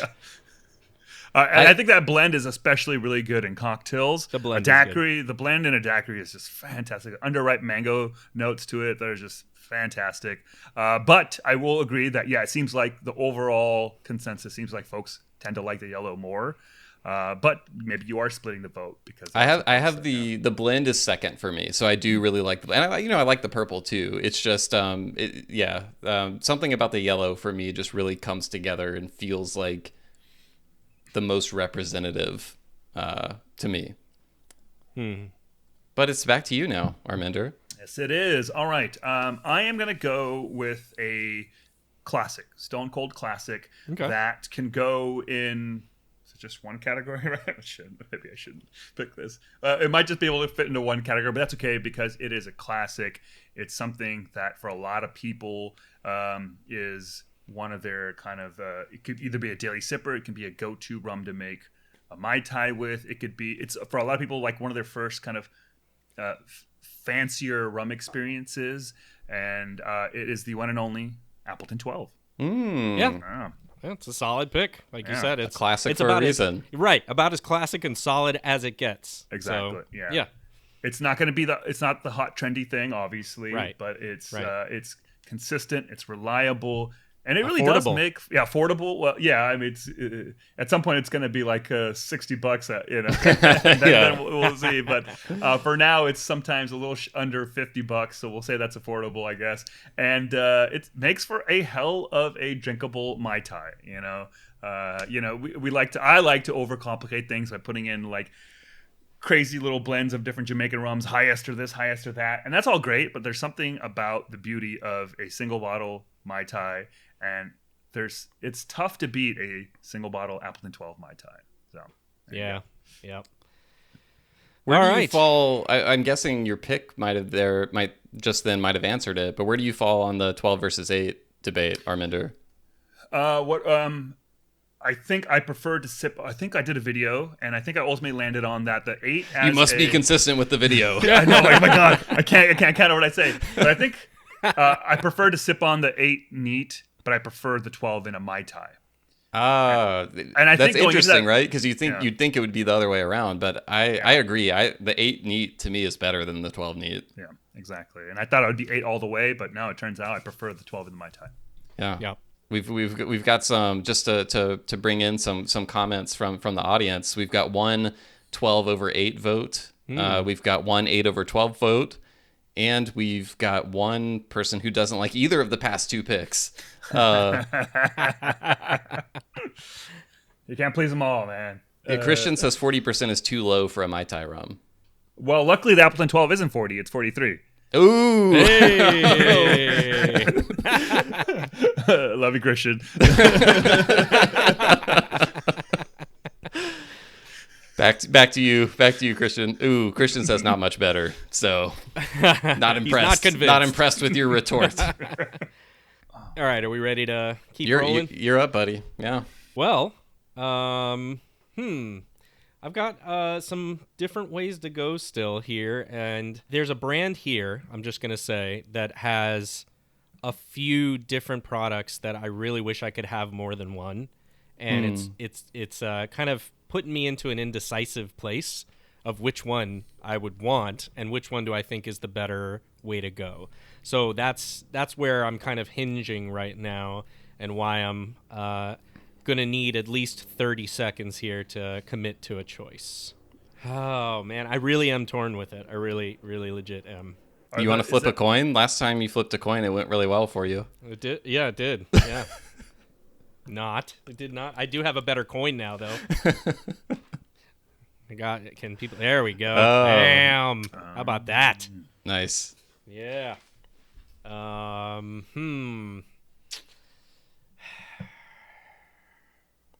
love the long sigh. Yeah. The thing is, I really believe in this rum, but it got crushed last year, and that's where I'm like, oh, isn't that the worst feeling? Yeah. Well, it could be, because as Arminder, you were saying, as part of this exercise, we do need to keep in mind the availability of these type of things. And this was a broadly released product, but I'm not sure that last year enough people maybe had a chance to get it. So I'm kind of going to go and bank on, this is just a super solid rum at this point in the draft. And I think I'm going to better myself by taking it now. Oh gosh, I'm like, even as I say the words, I'm still split.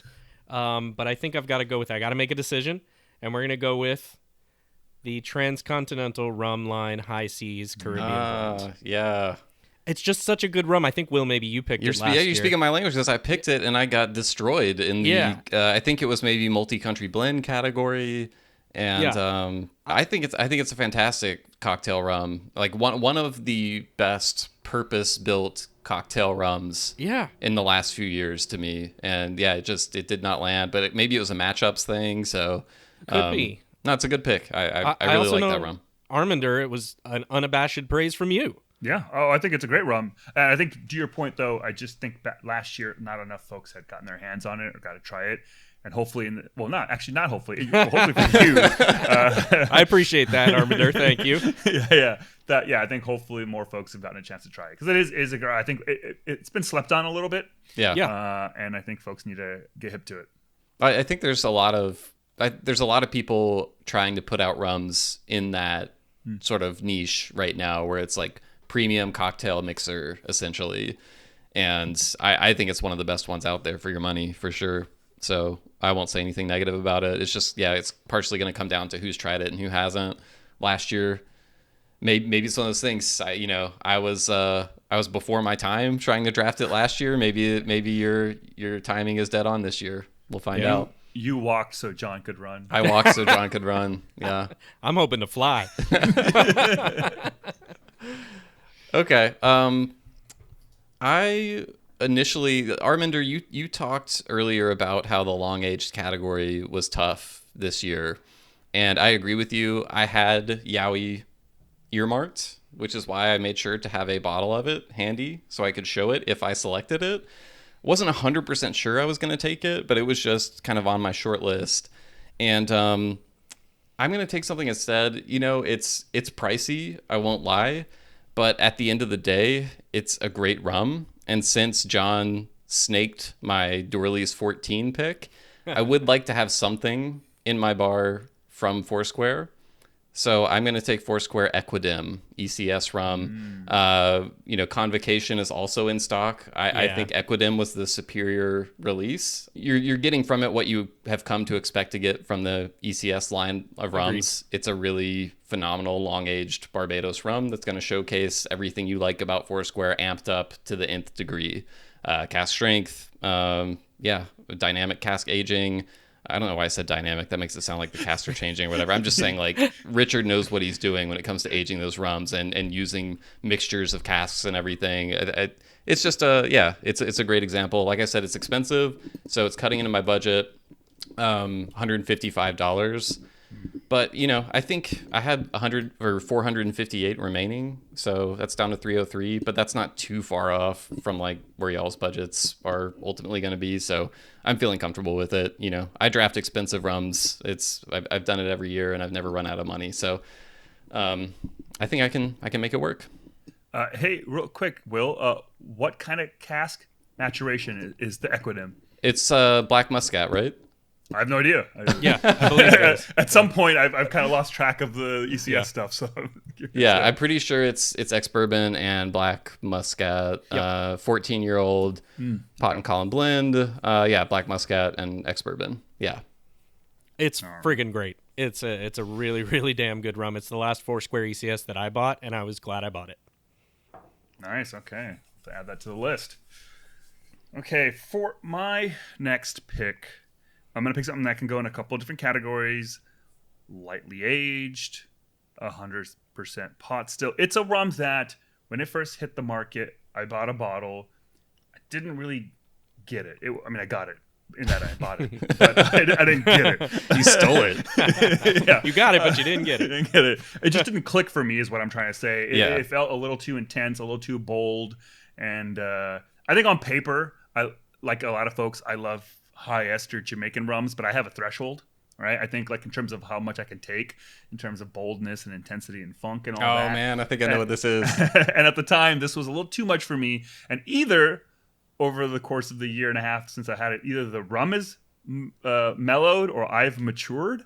I don't know. Or maybe a combination of both. But now I actually really like it as a neat sipper. As I'll make Mai Tais with it. It's fantastic. In fact, split basing it with the Holmes Key Rum Traditionale is fantastic. And that pick is the Hamden HLCF Classic. Oh, that is not what I thought you were going to do. Wow. Okay. All right. I also was thinking you were going elsewhere. Where do you think I was going? No comment. No comment.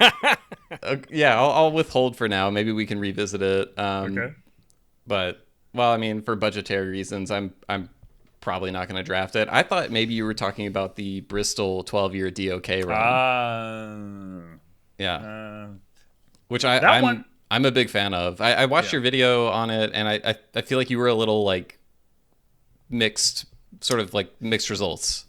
I mean, I think the thing I loved about it was that it was proof down as far as it was. 47, yeah, I think yeah, it's 47. whatever it was. I Yeah. think if it was a higher proof, it's probably not a rum for me. But I think it was the most drinkable version of DOK for me personally. But yeah, I think I might have been a mix on it. But yeah, I'm HLCF Classic all the way. I'm putting that in my 100% pot still for now. I love HLCF Classic, and for some reason it's cheaper than 1753 in a lot of markets. So yeah, it's a great pick. Classics in the name. Okay, so it's back to me, eh? Yeah. So this one was the one I was kind of agonizing over before because there's a lot of good releases from Raising Glasses, and as we mentioned earlier, there's a lot of good value there too because of the 375s. It almost felt like I could not complete this exercise without taking advantage of a little bit of that, and I'm assuming you all are kind of feeling the same, or maybe not, because Arminder's like, oh crap, maybe I should have looked at that harder. But the one I'm going to go with here, and admittedly, and after the draft, we can discuss which ones I was flopping between. But the one I'm going to go with here it's a tough one because it is one of my favorites. It's a killer rum. I know, Will, you liked it as much as I did. Arminder, I'm not really sure, but I would be interested to hear. But I don't know how many people have tried it and how many, that's the real tough part of this. But listen, we're in the 8th or 9th round at this point. So, just like in fantasy football, at this point, everything has some red flags on it, right? Not because of the rum, but just because of other factors. Right. So you have to, kind of pick and choose what you're doing and how you're doing it. So I'm going to go with the Raising Glasses Mookie, Ecuador 2018 6-year. Yeah. 68.9% beast at $39. And man, it's just a really good value. It's a super, super good rum. There was the Florida Rum Society label of this, by the way, which I freaking love. I don't think that's this one here from what I can see. But despite both labels are cool, right? And despite that's the same rum, and it's a really, really good rum. And whether or not this is a category winner based on where it slots in, I don't know. I'm going to be honest. But at this point in the draft, I love this rum, and it's $39. So I've got to go with it. No, I really did like that rum. It had this great cinnamon note in it. Yeah. And it's good. Same. I would have the same concern as you, is like, did enough people try it? But honestly, we've brought that up enough times in the draft that I think we should institute a no more complaining about have enough people tried it rule. And I'm including myself in that as well. So I'm trying to think of the listeners. But yeah, have you had that one, Arminder? I think I'm looking at a sample on my desk that I have not opened in over a year. I'm sorry, John and Lori. We know how it goes. Yeah, I have samples that I'm like, did I try this? Like, it's open, so I must have. Must have, yeah. I don't remember it. Yeah, I don't remember. That's not one though. I remember and like that rum. Okay, it's me now. Is that right? Yep, it is. All right, let me just orient myself quickly. I'm gonna. You're gonna brew? I need to get some cane juice aged.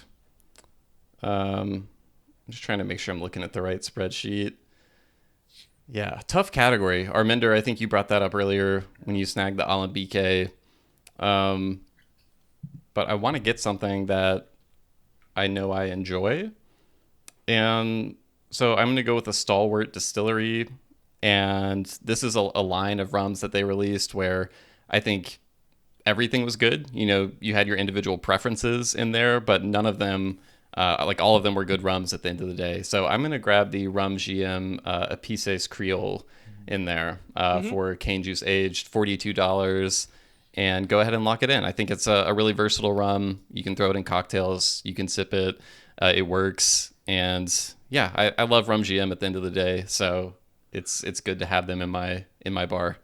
I feel like those rums are kind of slept on a little bit, though. We were looking at last year's results. Didn't the Chardonnay Feet win that whatever category it crushed, it was in? Yeah, it crushed so last who year. knows, yeah. I still feel like not enough people have tried those rums though. More people should. Yeah. If this rum doesn't have your vote, then I encourage you to go out and give it a try. Is it me? It's you, bud. It is. Oh my gosh! All right, some real important decisions need to be made here. Oh God.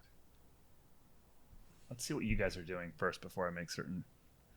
Yeah, that's where it's starting to get tough. Yeah. Meredith said next year we might need to add a raising glasses category, something they've bottled or imported. So, yeah, that is a big pool. Yeah.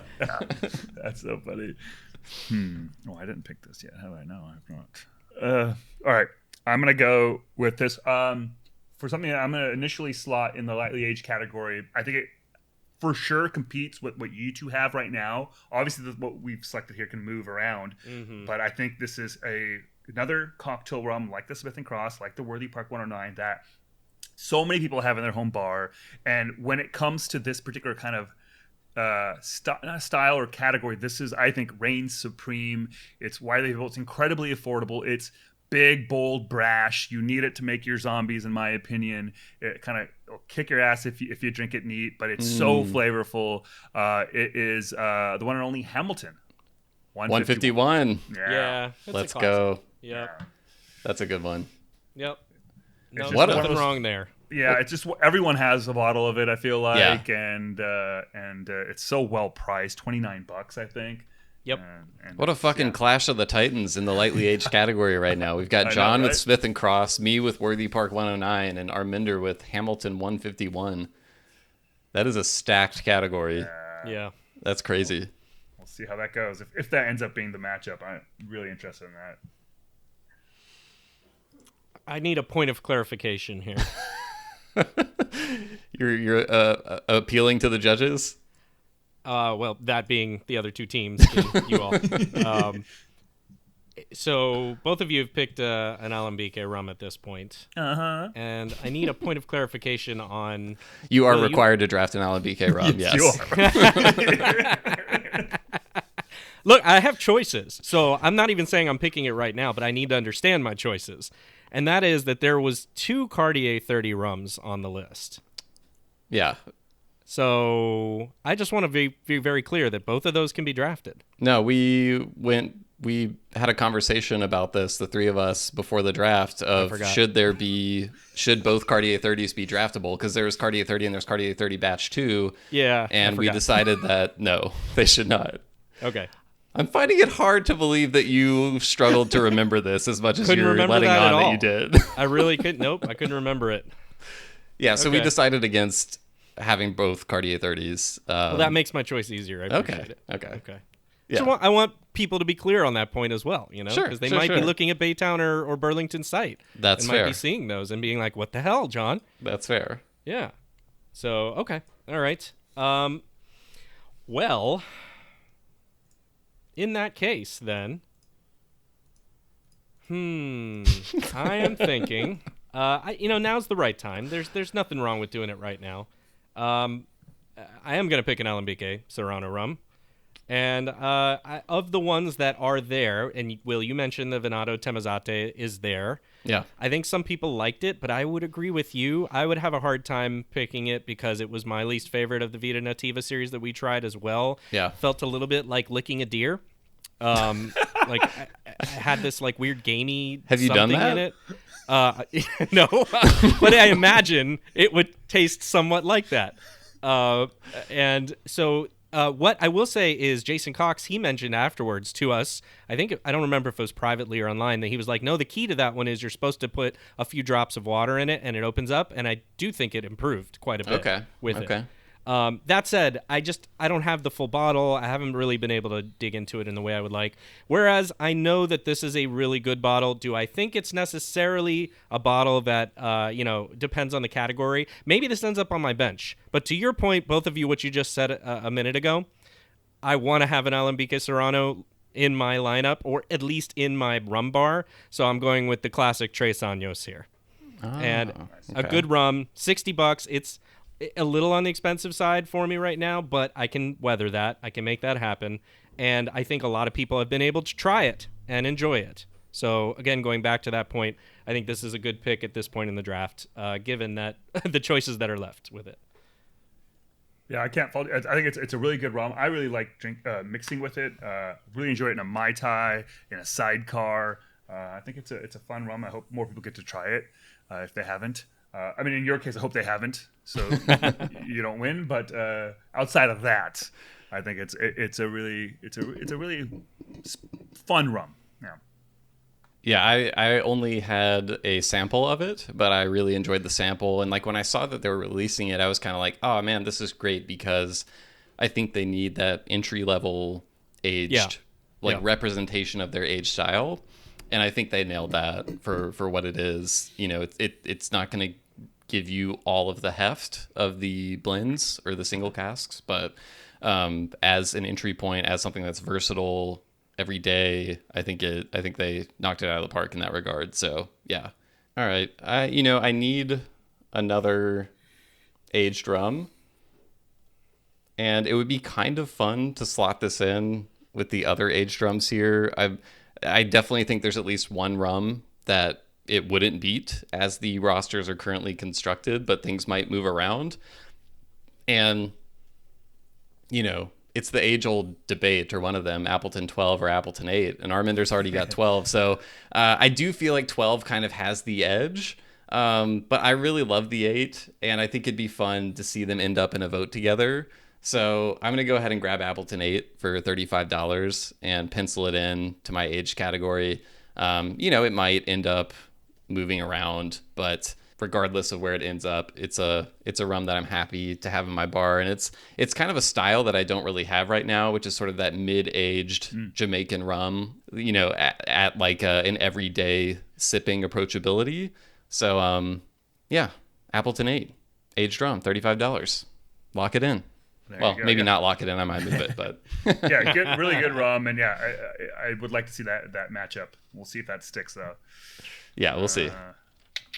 All right, for my next pick, boy, this is really tough. Multi-country is really tough, and so is all tough. All right, I think I'm going to focus on the cane-juiced unaged category here, and there's a couple things that I like a lot. That I'd be happy to have. They're all kind of roughly around the same price. They're all pretty expressive cane juice rums, very distinct. Oh man, this is. Man. I could go with that because I'm not locked out of any of them. No, I'm not. No, but I'm gonna follow my heart and pick the one that I probably have had the most, and that is Claire and Vival. Yeah. I think that is a really special rum. Great by itself. Love like a martini kind of riff with it, and that's what we're gonna do at $48. When I think of Clarence, I think there's like 3 to 4 that I think of, and Vival is right up there. Yeah, exactly. If we'll see how it does against the Cartier 30, if the Cartier 30 sticks, or if the Vival sticks in that category. Yeah. Because I think the Cartier is the hotness, obviously, right? The more kind of newer thing. But more people have probably had Vival. Had the Vival, though, exactly. So we'll see how that lands. People can be particular about which Claren they like the most, though. That's true. Yeah. So. But there are a lot of Vival fans out there. Yeah, there are. Is it me? It's you. It's me. Hey guys. Nice of you to show up. Okay, well, I've been waiting for you, Arminder, to make that pick. Have you now? I've been waiting for a pick like you. All right. What I mean is, I've been waiting to see what that unaged cane juice category was going to look like. It doesn't mean it'll stay that way. We've said that disclaimer. But, the Cartier 30, man, it's freaking hard to beat. But I think I can come in second. So see, that's a new dynamic. You can try. There's value in coming in second now, which is part of why we wanted to change the scoring. Or maybe even first, because I know with this pick, at least one person out there is going to pick it first. And maybe more. And that is the Worthy Park WPE Unaged Rumming Head Starts pick, if you will. $70 on the pricey side. And I haven't tried it yet, to be fair. I'm glad you brought that up because I was definitely going to clarify if you didn't. But appreciate you being honest about that. But I will say this, and this is an important piece here. I told you I ordered the my first pick of this draft, the Papillon 5-year High Ester, because I loved it so much. Yeah. Guess what else was on that order? This rum. This rum. Because I do really think that there's going to be a high chance that I'm going to love this. I've heard from people that I trust, Meredith being one, but many others, that this is not just a good rum, not even just a great rum, but a stellar example of Worthy Park. All 100% cane juice, and I think it doesn't get any better and more rum geeky and amazing than this. So that's why I think it's going to slot into my cane juice unaged here. Yeah, in the chat she said she's waited 3 years for this moment, so it happened. Well, it happened, and Meredith, I hope I made you proud. The only reason I waited this long is because both of them already picked Worthy Park, so I could wait because I knew I was safe with it. So just to be clear in the dynamics. Yeah, I'm glad that this did get picked.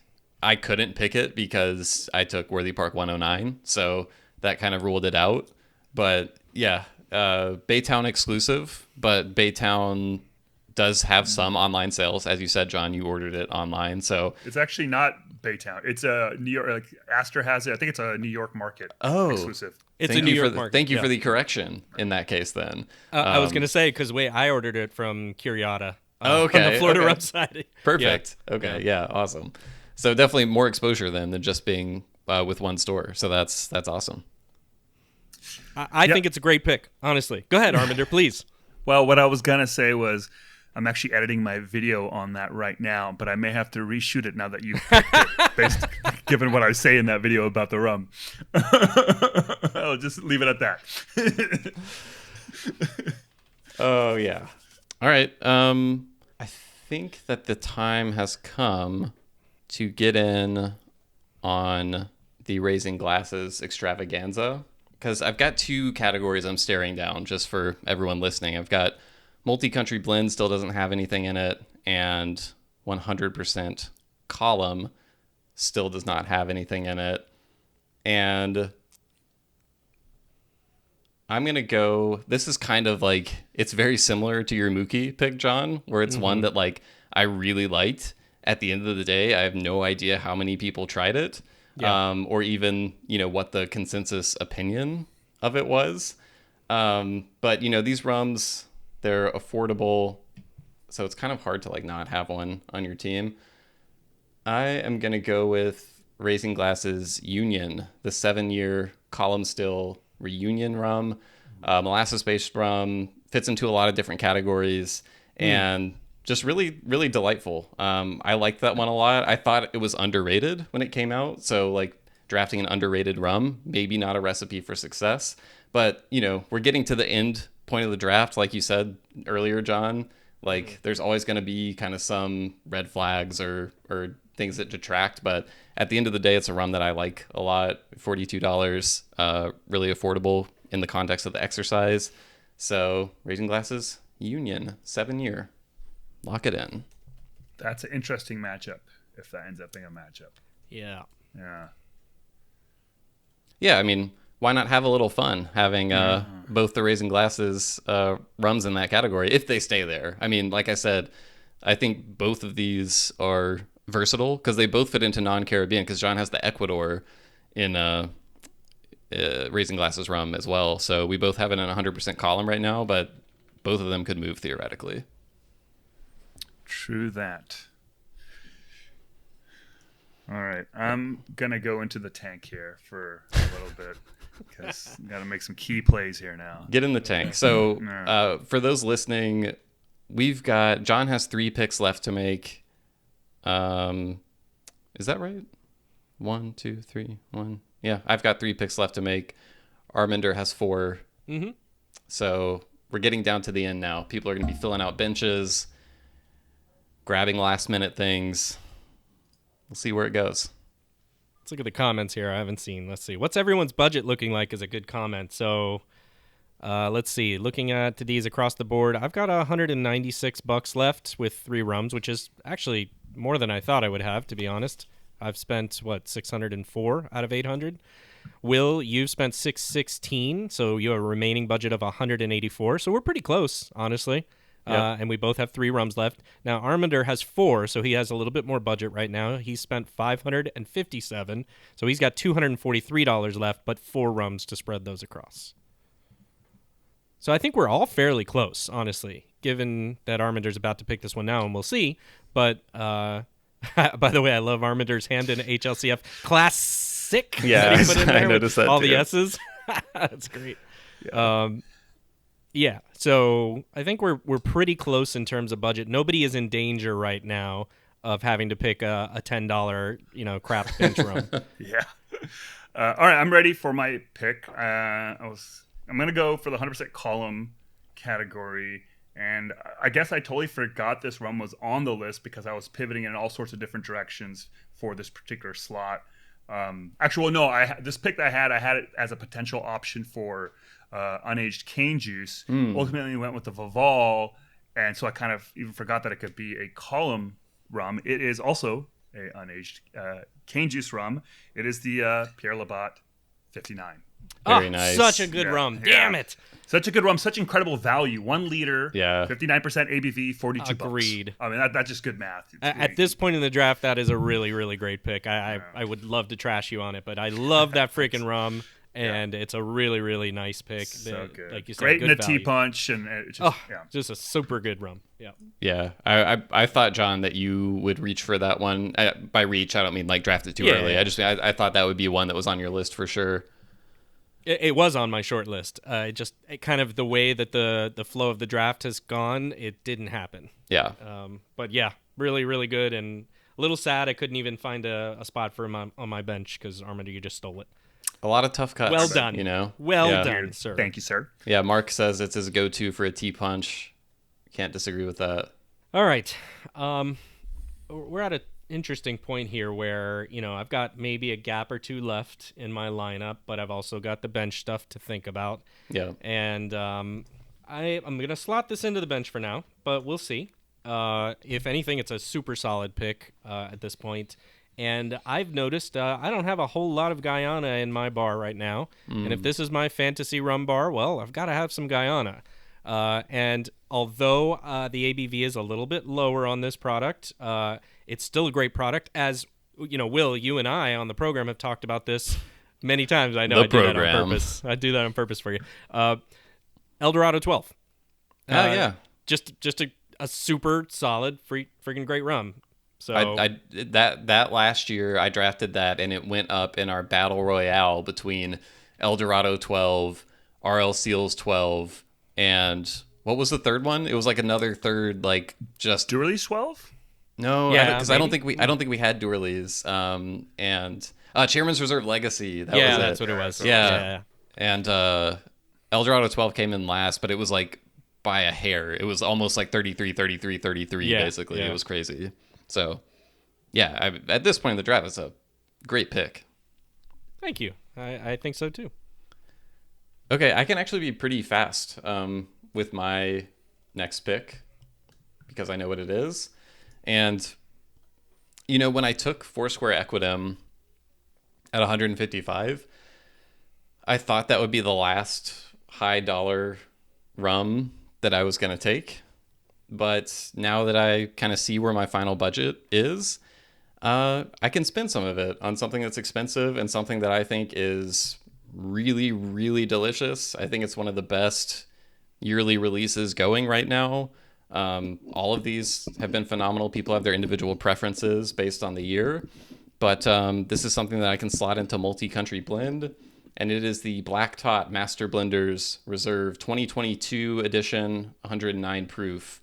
$140. So kind of like you, John, I don't have any Guyana as of right now, but I do think this gets me Guyana in the context of a blend, which I think is a wonderful context in which to experience Guyana. And Guyana is also the largest component of this release, the 2022 Master Blenders Reserve. Yeah. So it's $140. It's definitely like, while you guys were making your picks, I was doing the calculations to make sure I'm not going to end up with something embarrassing on my bench because of this. And it's going to be tight, but I think I have a tight rope that I can walk and still get stuff on my bench that I'm happy with. So Black Tot MBR 2022 multi-country blend. It's good. Yeah. Lock it in. Yeah, I mean that was what I was going to pick right now. If Is it really? If you hadn't picked, yeah. If you weren't, picked that, so, Oh man, That is a sucky feeling. yeah, that sucks. I almost picked it with my last pick, but I was like, I saw that you didn't have multi-country blend done yet, but I kind of felt like if people were going to pick it, they already would have. But yeah. I just figured since it was pricey, there's a chance maybe you guys wouldn't pick it. Yeah. And that's why I kind of saved it towards the end. But yeah, that did not really work for me. So that's okay. That's okay. That's how these things work. I might actually hold on the multi-country blend for now and focus on the bench. I don't know if that's a good move or not. But because there's not... Ooh. Oh, I can't... Well... I was going to say, I just realized the Full Circle from Racing Glasses is there, and that'd be a great option for a multi-country blend, but I already have the Yowie. So. I was considering Full Circle when I took Same. Union. Yeah. Same. Yeah. That was where I was between that and the Mookie. Yeah. Yeah. Yep. Ugh, buddy, that sucks. Yep. It's always fun to see someone get squeezed. Yeah. But maybe I need to stick with the multi-country because I might get picked out of something that I really should have picked because for your bench pick. So I'm between two. Am I? What's going to compete against those two?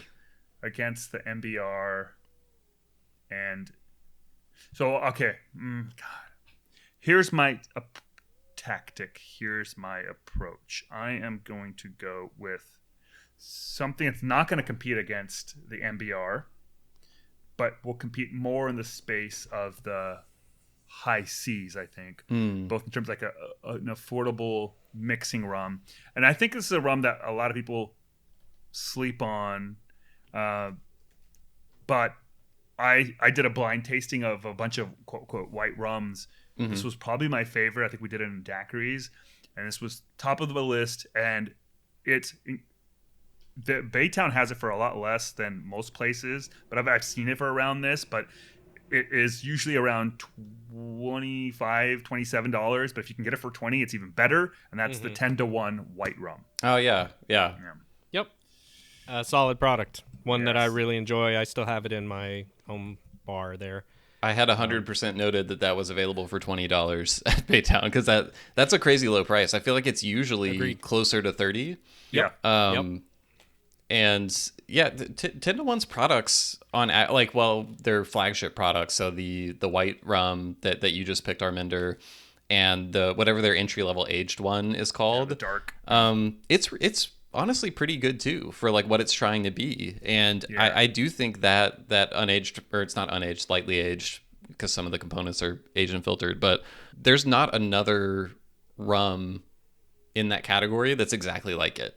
It's got a unique twist to it. It's got this kind of bubblegum note to it that's really fun. So yeah, I selected that at some point in the last few years. I don't remember if it was last year or the year before, but always a solid value pick. Yeah, it's got more Agreed. character than you would think. Yes. Especially at that price point. So we'll see how it does against the other ones. But yeah, it's a rum that I actually do quite enjoy. So there you go. So we have got down to our final two picks, right? Yep. That's right. And looking at budget, we're kind of Will with only $44 to me with 181. That's interesting. How do you have $181 still? I don't know. And John still got 162. I do. I'm about to put a dent in that right now. A little bit of strategery here from me because I mentioned I don't have a whole lot of Guyana. I wanted to make sure I could fill out the bench spot with Eldorado 12 before I made this pick, just to make sure that I wasn't going to get screwed somehow with the budgeting side of it. So I'm sticking with Guyana. And I actually think, I'm looking right now, and again, I know this could change, but you all have in your age slot Appleton 8 and Appleton 12 against my Papillon High Ester 5-year pot still. Yeah. which is, I'm assuming, you all just punting on the category. In comparison, right? And I'm going to move that. And I'm going to put that right into my pot, and I'm going to slot in another aged rum in there that I think still beats those and can beat a whole lot of other ones on your team, which is the Hamilton Single Cask Guyana Port Morant for $100. Nice. It's a solid classic rum. I think it does everything you want from a Port Morant rum. High strength. It's an incredible value at $100. And again, I think that speaks to me, and I know that's not the point of this exercise in every way, but $100 for that bottle. I just picked up recently, Will, I think I was telling you, the Enmore of this same series, and really enjoyed that one also. And there's also a Versailles there that's really good. In this case, I think the Port Morant is the one that is going to appeal to the most people, although I was really stuck between that Versailles and the Port Morant, because I think they're both solid. If I could have them both, I would. We know there's a better Versailles rum coming down the pike very soon, don't we, John? You said it. I didn't say it. I was trying to be a little under the radar with that. But yes, I would agree with that. So we're gonna slot that in. I'm gonna move this right now over to my 100 pot and push this one in up here. Yeah. No, honestly, I think you that's a great strategic move, and it's a great rum on the merits too. I feel like your draft strategy, weighed a little bit more on age stuff than Arminder and I. Like, we kind of went more for the younger stuff early, and you did age stuff, and so there's that, like, when I'm looking at those age matchups, I'm kind of like, might get pummeled in at least one of these. So like, I definitely see it too. Yeah. I mean, I feel like I've been able to execute so far on this. So, hey, if I don't end up winning this time, I know there's a different problem. I don't know. I don't know what it is. Because in other drafts, I have felt the pressure of, especially at this point in the draft, of like, what do I do? Where do I go? Because you all had picked a lot of the rums that I had wanted, and it really threw me. Whereas this draft so far, I've felt a little bit of an easier pathway in terms of having selections. I will say my prep was different as well, but we can talk about that post-draft. Oh, very interesting. I will say, just looking at our lineups right now, I think we all have pretty damn solid lineups. Oh, hell yeah. I knew that was going to happen based on the selections of this year. Like we had said, like there's a lot here. Real and I good agree. stuff, yeah. I mean, these are really good lineups. Yeah. I mean, one's clearly better than the others. I agree. All right. So I'm down to my bench here, and I've got $44 left. So I want to go with stuff that obviously is lower priced, but that I know is super solid, that I enjoy, that serves some kind of function in relation to the rest of my bar. And so the first thing I'm going to pick, I already have something from this distillery, but not from this brand. And, I've kind of got like the high octane, most premium version from this producer. And so now I'm going to come in and get what I think is like in terms of like pound for pound for the dollar, it's up there with like the best rums. And so I'm going to take Durley's XO at $23 from Baytowne. Slot that in on my bench. Exactly what I was going to pick. My next turn. Are you serious? Yeah. I feel bad now. I didn't mean to do that to you twice. No, I mean, that's part of the game. But damn. This is, I think in the past you and I have talked about, we feel like our palettes on stuff are similar in a lot of cases.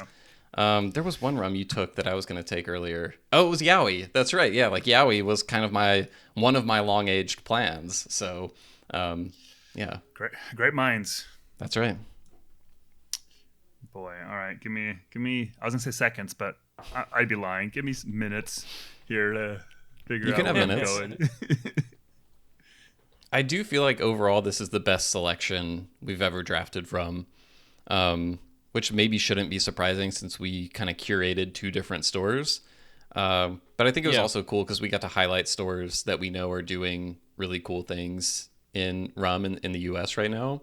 Yeah, Austin mentioned earlier that he thought there would be a cap fine for using the word crushable. After I brought up how much I don't like that word after I used it on a recent episode.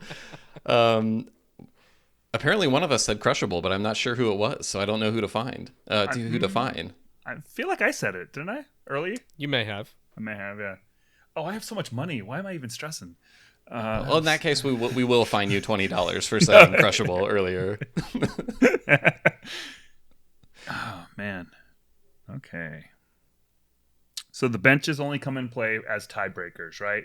But they're also used to swap things around. So Yeah. Correct. That's correct. Yeah, so something you put on your bench now, we're going to give each other's teams like the next 48 hours to lock in our final lineups.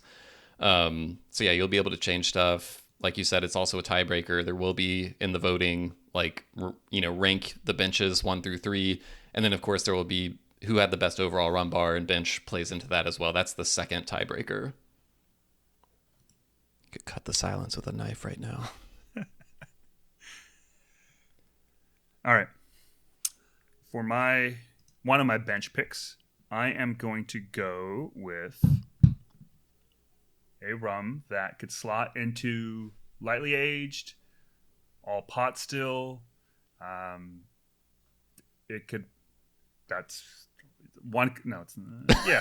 I was gonna. I've been there, man. That was me earlier. It's bold. It's brash. People love it or they don't love it. But I think if you're into making tiki drinks, it's so flavorful. Adds a bunch of really lovely Worthy Park flavor, and that of course is Dr. Bird. Oh yeah. Good one. That's a good one. Yep, it's a popular series for a reason. Yeah. Which finish was that one? It's the standard. That's the standard. Yeah, just which is the Muscatel. Was it Muscatel? Yeah, yeah, Muscatel. right? Yeah, Muscatel. Muscatel. All right. Muscatel. I still have so much money. All right, cool. Yeah. Wait, so Arminder has 100. How did that happen? $153 left. Let me make sure I didn't screw up on the pricing on any one of these because that feels a little. Well, I mean, you only have one rum over Correct. $100, the El Dorado that's High right, Ester, and yeah, I think part of it was because your long aged is a Raisin Glasses rum, so it's Yowie for $60. And I think I asked this last year, but I'm gonna ask it again. Whatever I don't spend, you guys will give me as cash, right? Check's in the mail. Yeah, the check from last year is still in the mail. I think. Still waiting for it. Yep. Lyle says John has been calm and confident. Will and Arminder have seemed uncomfortable at times. Oh wow! All right, That's spot on. Yeah. I had a couple of moments where I was like, it was kind of like what you were going through just then, Arminder, with like, wait, does this fit into that category? Does it not? Yeah. The choices were a little tougher this year, I feel like. In a weird way, right? Because there's more available good rums. And so your choice between those good rums gets a little bit more difficult. All right, I'm ready. I was looking to see, is there a rum that I could utilize my entire budget with? But that's not the point. The point is to get a good rum, get something that fills a little bit of a gap where I'm at. As you pointed out, Will, you and Arminder, I think, went a little heavier on some of the unaged stuff. Yeah. And although I have the 8 Marks collection, I have the Worthy Park WP unaged, I think I still want one more that is unaged. And this is a surprise to me because I really like this one. I feel like it's actually well loved, but still a little under the radar, which is probably why it's lasted till now. Funny enough, I have El Dorado as my bench right now. I'm going to add another L to this, and it's going to be El Amparo. El Amparo, Ecuadorian rum, and this is a cane juice unaged rum, $47. A little divisive. I've talked to some people, like I'm in your camp for the record. Yeah. That rum makes really interesting daiquiris. So that's what I was going for. Where's my Okay. daiquiri rum? I could have gone with Diplomatico Planus, which is a classic, and I wouldn't have been mad at it. And I probably shouldn't say that because you guys are still yet to pick. But I felt like this one's more interesting.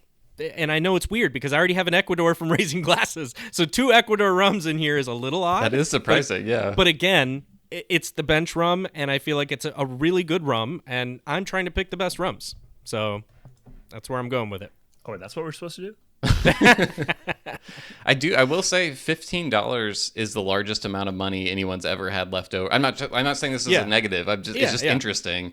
And I'm also bringing it up because Arminder has $153 for his last pick. So like, I'm interested to see if he is able to use, like, how much of that he's able to use. But it's my pick, and my choices are very easy at this point. I have $21 left. And like, as I was doing my calculations, I think I messed something up along the way, because I thought I was going to have enough left to choose either Hamilton 86 Demerara rum or Hamilton White Stash, which are both $24, so I cannot take those. Like, I don't know what I did, but like, I just noticed that. But there's another rum that I had also earmarked as something to possibly take.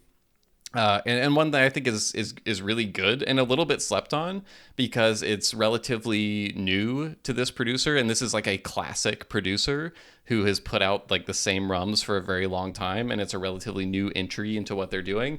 But I think it's a cool rum, and I think it's quite different from like Clarins, and that's the Barbancourt white rum, Haitian proof, 110 proof, for $21. Cane juice unaged rum.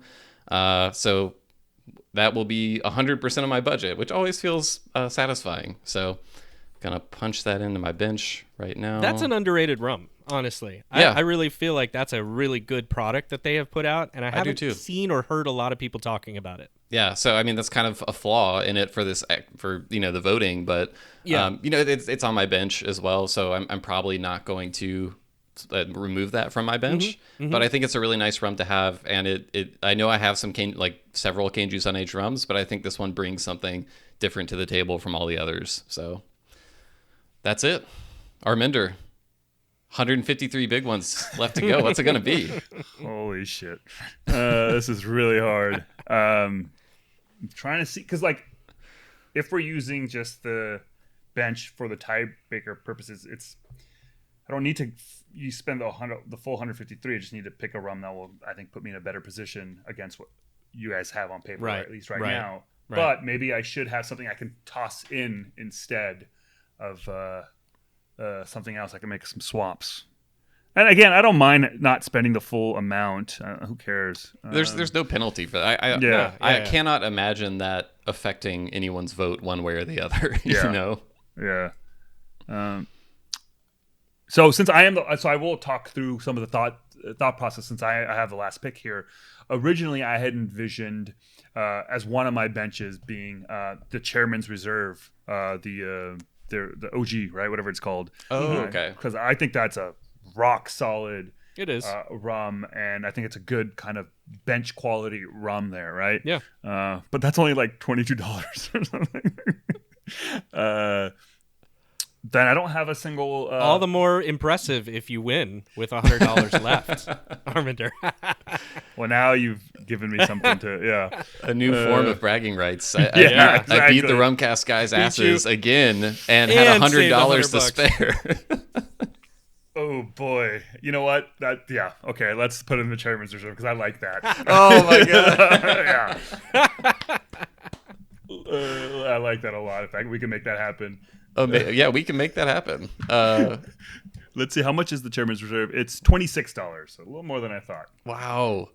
$157 to spend. Oh, 157 left. Damn. Yeah, wow. That's amazing. Okay. You were just talking about $15 being a lot left.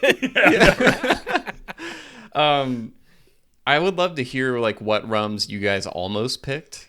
Now that we've locked it in, that you didn't pick, because Arminder, I thought you were about to pick a rum that I almost selected. It was one of the long-aged rums that I had earmarked, which was at Burlington. They have a Chairman's Reserve Master Selection rum, which is the 2008 John Doerr 2 pot still. It's 14 years, so just qualifies for long-aged. And I haven't had this specific release because I'm guessing it's just a store pick, right? But that series across the board is like so solid. The floor on that series is so high, and the ceiling is also very high. So I was really thinking about picking that one, and ultimately I ended up going for that Foursquare instead for the long aged, but it was only $95 too. So I think that's the other thing about the Masters Selection Series is like they're really affordable. So that's one that I strongly considered, but ultimately didn't. Also, that Bristol 12-year DOK, I really love that rum. So what about y'all? Did you have anything you almost went for? Go ahead, Arminder. I would have gone with that Chairman's Reserve Master Selection if I had realized it was on the list. But, I didn't. So, yeah. I had a few. So I'm going to rattle off a few here. But we already talked about Raising Glasses Full Circle. I think that's a stellar blend. I was kind of between that and the Mookie. Looking back on it, I almost wish I had gone that direction in certain ways because I like that rum. But frankly, I really like the Mookie Ecuador also, so it's close. You mentioned Bristol, their classic Mauritius cane juice. I really tried to get a Mauritius somehow in there for obvious reasons because I like Mauritius rum. And the Roaming Road. Somehow I had 3 or 4 choices from Roaming Road and none of them made it into the fit that I was looking for. I was figuring, a little gamesmanship again because I brought out the Spain for our happy hour, the Roaming Road Spain on purpose because I really like that rum. The problem is I feel like I'm a little higher on it than most other people. And so I've made that mistake in the last 3 years of this draft. And so I have tried to go away from that, consciously made the decision of saying, even though I really like this rum, I'm going to go with something that I think is a little bit more in everybody's wheelhouse in a shared manner than just my own. And I think that was part of the strategy that I had this year. A couple other ones. Privateer, bottled in bond, 4 years, 100 proof, really solid. I like that a lot. The issue with Privateer, I think, is they have so many different bottles and it's hard to get consensus, out there for people. So it's kind of like you're going on the Privateer name and not the specific bottle, right? There's so many distillers drawers and Queen Share and all that. So that's where it was a little tough on that one. I mentioned Diplomatico Planus, again, great DAC rum, $27. Dead Reckoning Killick, high ester, kind of really cool product. Also the other Dead Reckoning, I think it's a musket or something, the Black Pit, really good products. Rolling Fork has an 11-year El Salvador that is very good that I really considered and was trying to see if that fit in somehow. So, I know I'm going through those quite a bit. The only other one I would say that was on my list is Colors of Rum. They had that Hamden DOK Oloroso cask finish, which I just know... came up in the chat. Yeah. Did it? Yeah, Lyle said, I was sure someone would pick the Hamden 1753 or the Colors of Rum DOK Oloroso. Really considered it at that last pick where I was going, and I felt like the Hamilton Guyana Port Morant was the better choice of the two because I think some people just don't care for that Hamden DOK product, whereas others love it. So it's a divisive rum, and here you're trying to kind of go a little bit more towards the middle. So yeah, those are a lot of the choices I didn't make but tried to in some ways. All right, let's do a quick recap of our teams. If everyone just wants to run through their teams, John, since you had the first pick, just rattle them off, knowing that the categories that they're slotted into might they're not change. Stuck. Yeah, right. So as it stands right now, my unaged category has the Hamden 8 Marks Collection kit in it, the biggest spend for me. Lightly aged, I have the Smith & Cross Jamaica Rum aged, Hamilton Guyana Port Morant 13-year single cask. Other age categories, the Shikara 12-year Thailand. Long aged right now is Durley's 14, which in retrospect, I'm going to be honest, Arminder, that was the only mistake I made during this draft. I thought that went into aged. And when you were like, excuse me, but that goes into long aged, I was like, sorry, man. Well, shit. Because at that point, I was like, well, I'm screwed for long age because I didn't realize that. In my head, I was thinking it's 15 years and up. And we made the rules, so like that's on me, you know? Yeah. I think originally it was 15, and either last year or the year before we changed it to 14. Yeah. So that's where that came from. But I mean, hey, Dorley's 14 is a really, really great product, so I'm still good with that. The Worthy Park 9th floor WPE unaged, which is really the hotness right now. Alambique Serrano Tres Años French Oak. The non-Caribbean is the Holmes Key Reunion Island Rum Traditionnel, the Mai Tai rum. Multi-country blend is Transcontinental's High Seas. 100% column, Raising Glasses Mookie Ecuador 6-year, and then 100% pot is the Papillon High Ester 5-year pot still. Rounding out the bench, El Dorado 12 and El Amparo. Solid lineup, man. Yeah. Yeah, kudos. Good lineup. All right, my team, Unaged, Ray and Nephew Overproof. Lightly aged, Worthy Park 109. Aged, Appleton 8-year. Second aged rum, Roaming Road, Jamaica, Worthy Park Medium, WPM Mark 12-year. Long aged, Foursquare Equidem ECS. Cane Juice Unaged, Alambique Serrano, Cartier 30. Cane Juice Aged, Rum GM, Apice Creole. Non-Caribbean, Mater Sicilian Yellow Cane Rum. Multi-country blend, Black Top Master Blenders Reserve 2022. 100% column, Raising Glasses, Union, 7-year Reunion Rum. 100% pot, Clarin Le Rocher. And then the bench, Dourly's XO and Barbancourt White 110 Haitian Proof. Arminder, round us out. All right. So for my unaged, it's Worthy Park Overproof. Lightly aged, we've got Hamilton Demerara 151. The first aged is Appleton 12. The second aged is Eldorado High Ester Blend LBI/DHE. For long age, we went with Raising Glasses Yowie. Cane Juice Unaged, Clarin Vaval. Cane Juice Aged, Alambique Serrano Blend Number 6 Otoño. Non-Caribbean is Holmes Key Grand Rome. Multi-country blend is 10-1 white. 100% column is Pierre Labat, 59%. And then 100% pot is Hamden HLCF Class 6. And my bench is Dr. Bird and Chairman's Reserve Original. You know, Nice. it would be a fun wrinkle for next year, maybe. I'm kind of saying this as a joke. I don't know if this would actually be a good idea. If we had a category that was just overrated rum, you're trying to draft the most overrated rum. And then people get to vote on it. It's not a bad idea. Yeah. Get a hot take category in there. Yeah. All right. I never know right away. I always leave these feeling pretty good, and then I'll look back and start sweating it a little bit. So we'll have 48 hours to make our adjustments. If you're listening to this now, those 48 hours have passed. You can go ahead and go to rumcast.com/vote. Other than the people watching it live now, the vote will go up once the public episode has aired in a couple of weeks. So rumcast.com/vote. Remember, this year in each category, you are ranking the top 3 picks instead of just picking your favorite. So you'll say who you think got first place, who you think got second, who you think got third for each of the picks. And in another week or two, we'll release an episode tallying the results and crowning the champion. So any closing thoughts before we wrap up, guys? Just thank you so much for having me here again and giving me the opportunity to beat you guys again. Really appreciate that. This was We're gluttons for punishment over here at the Rumcast. No, this is always a lot of fun, and I'm feeling pretty good, but we'll see. Feeling pretty good. I had 3 fantasy football drafts this year, which is one more than I usually do. And so this is my 4th draft of the last 30 days. Different kind of draft, but draft nonetheless. I feel like some of that expertise kind of came in here this time. I'm feeling a little bit more confident than I have in the past. You needed the 3 warm-up drafts before this. Maybe. You're firing on all knows? Cylinders now. My fantasy football teams are killing it right now.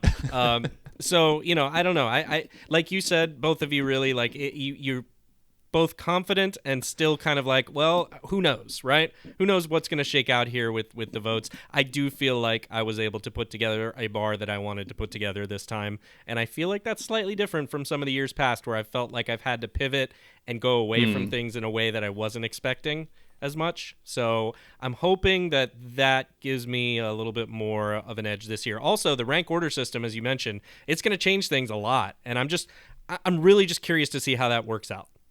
Yeah, for sure. All right, well, we will leave it in your hands, the people, the listeners. Go to rumcast.com/vote. Let your voice be heard. The vote will remain live. I believe we typically do about a week or so after the episode. So we'll come up with a hard deadline for that before this goes live. But anyway, we look forward to seeing the results, and we will be back soon to share those with you. So cheers, everyone. Cheers. Bye.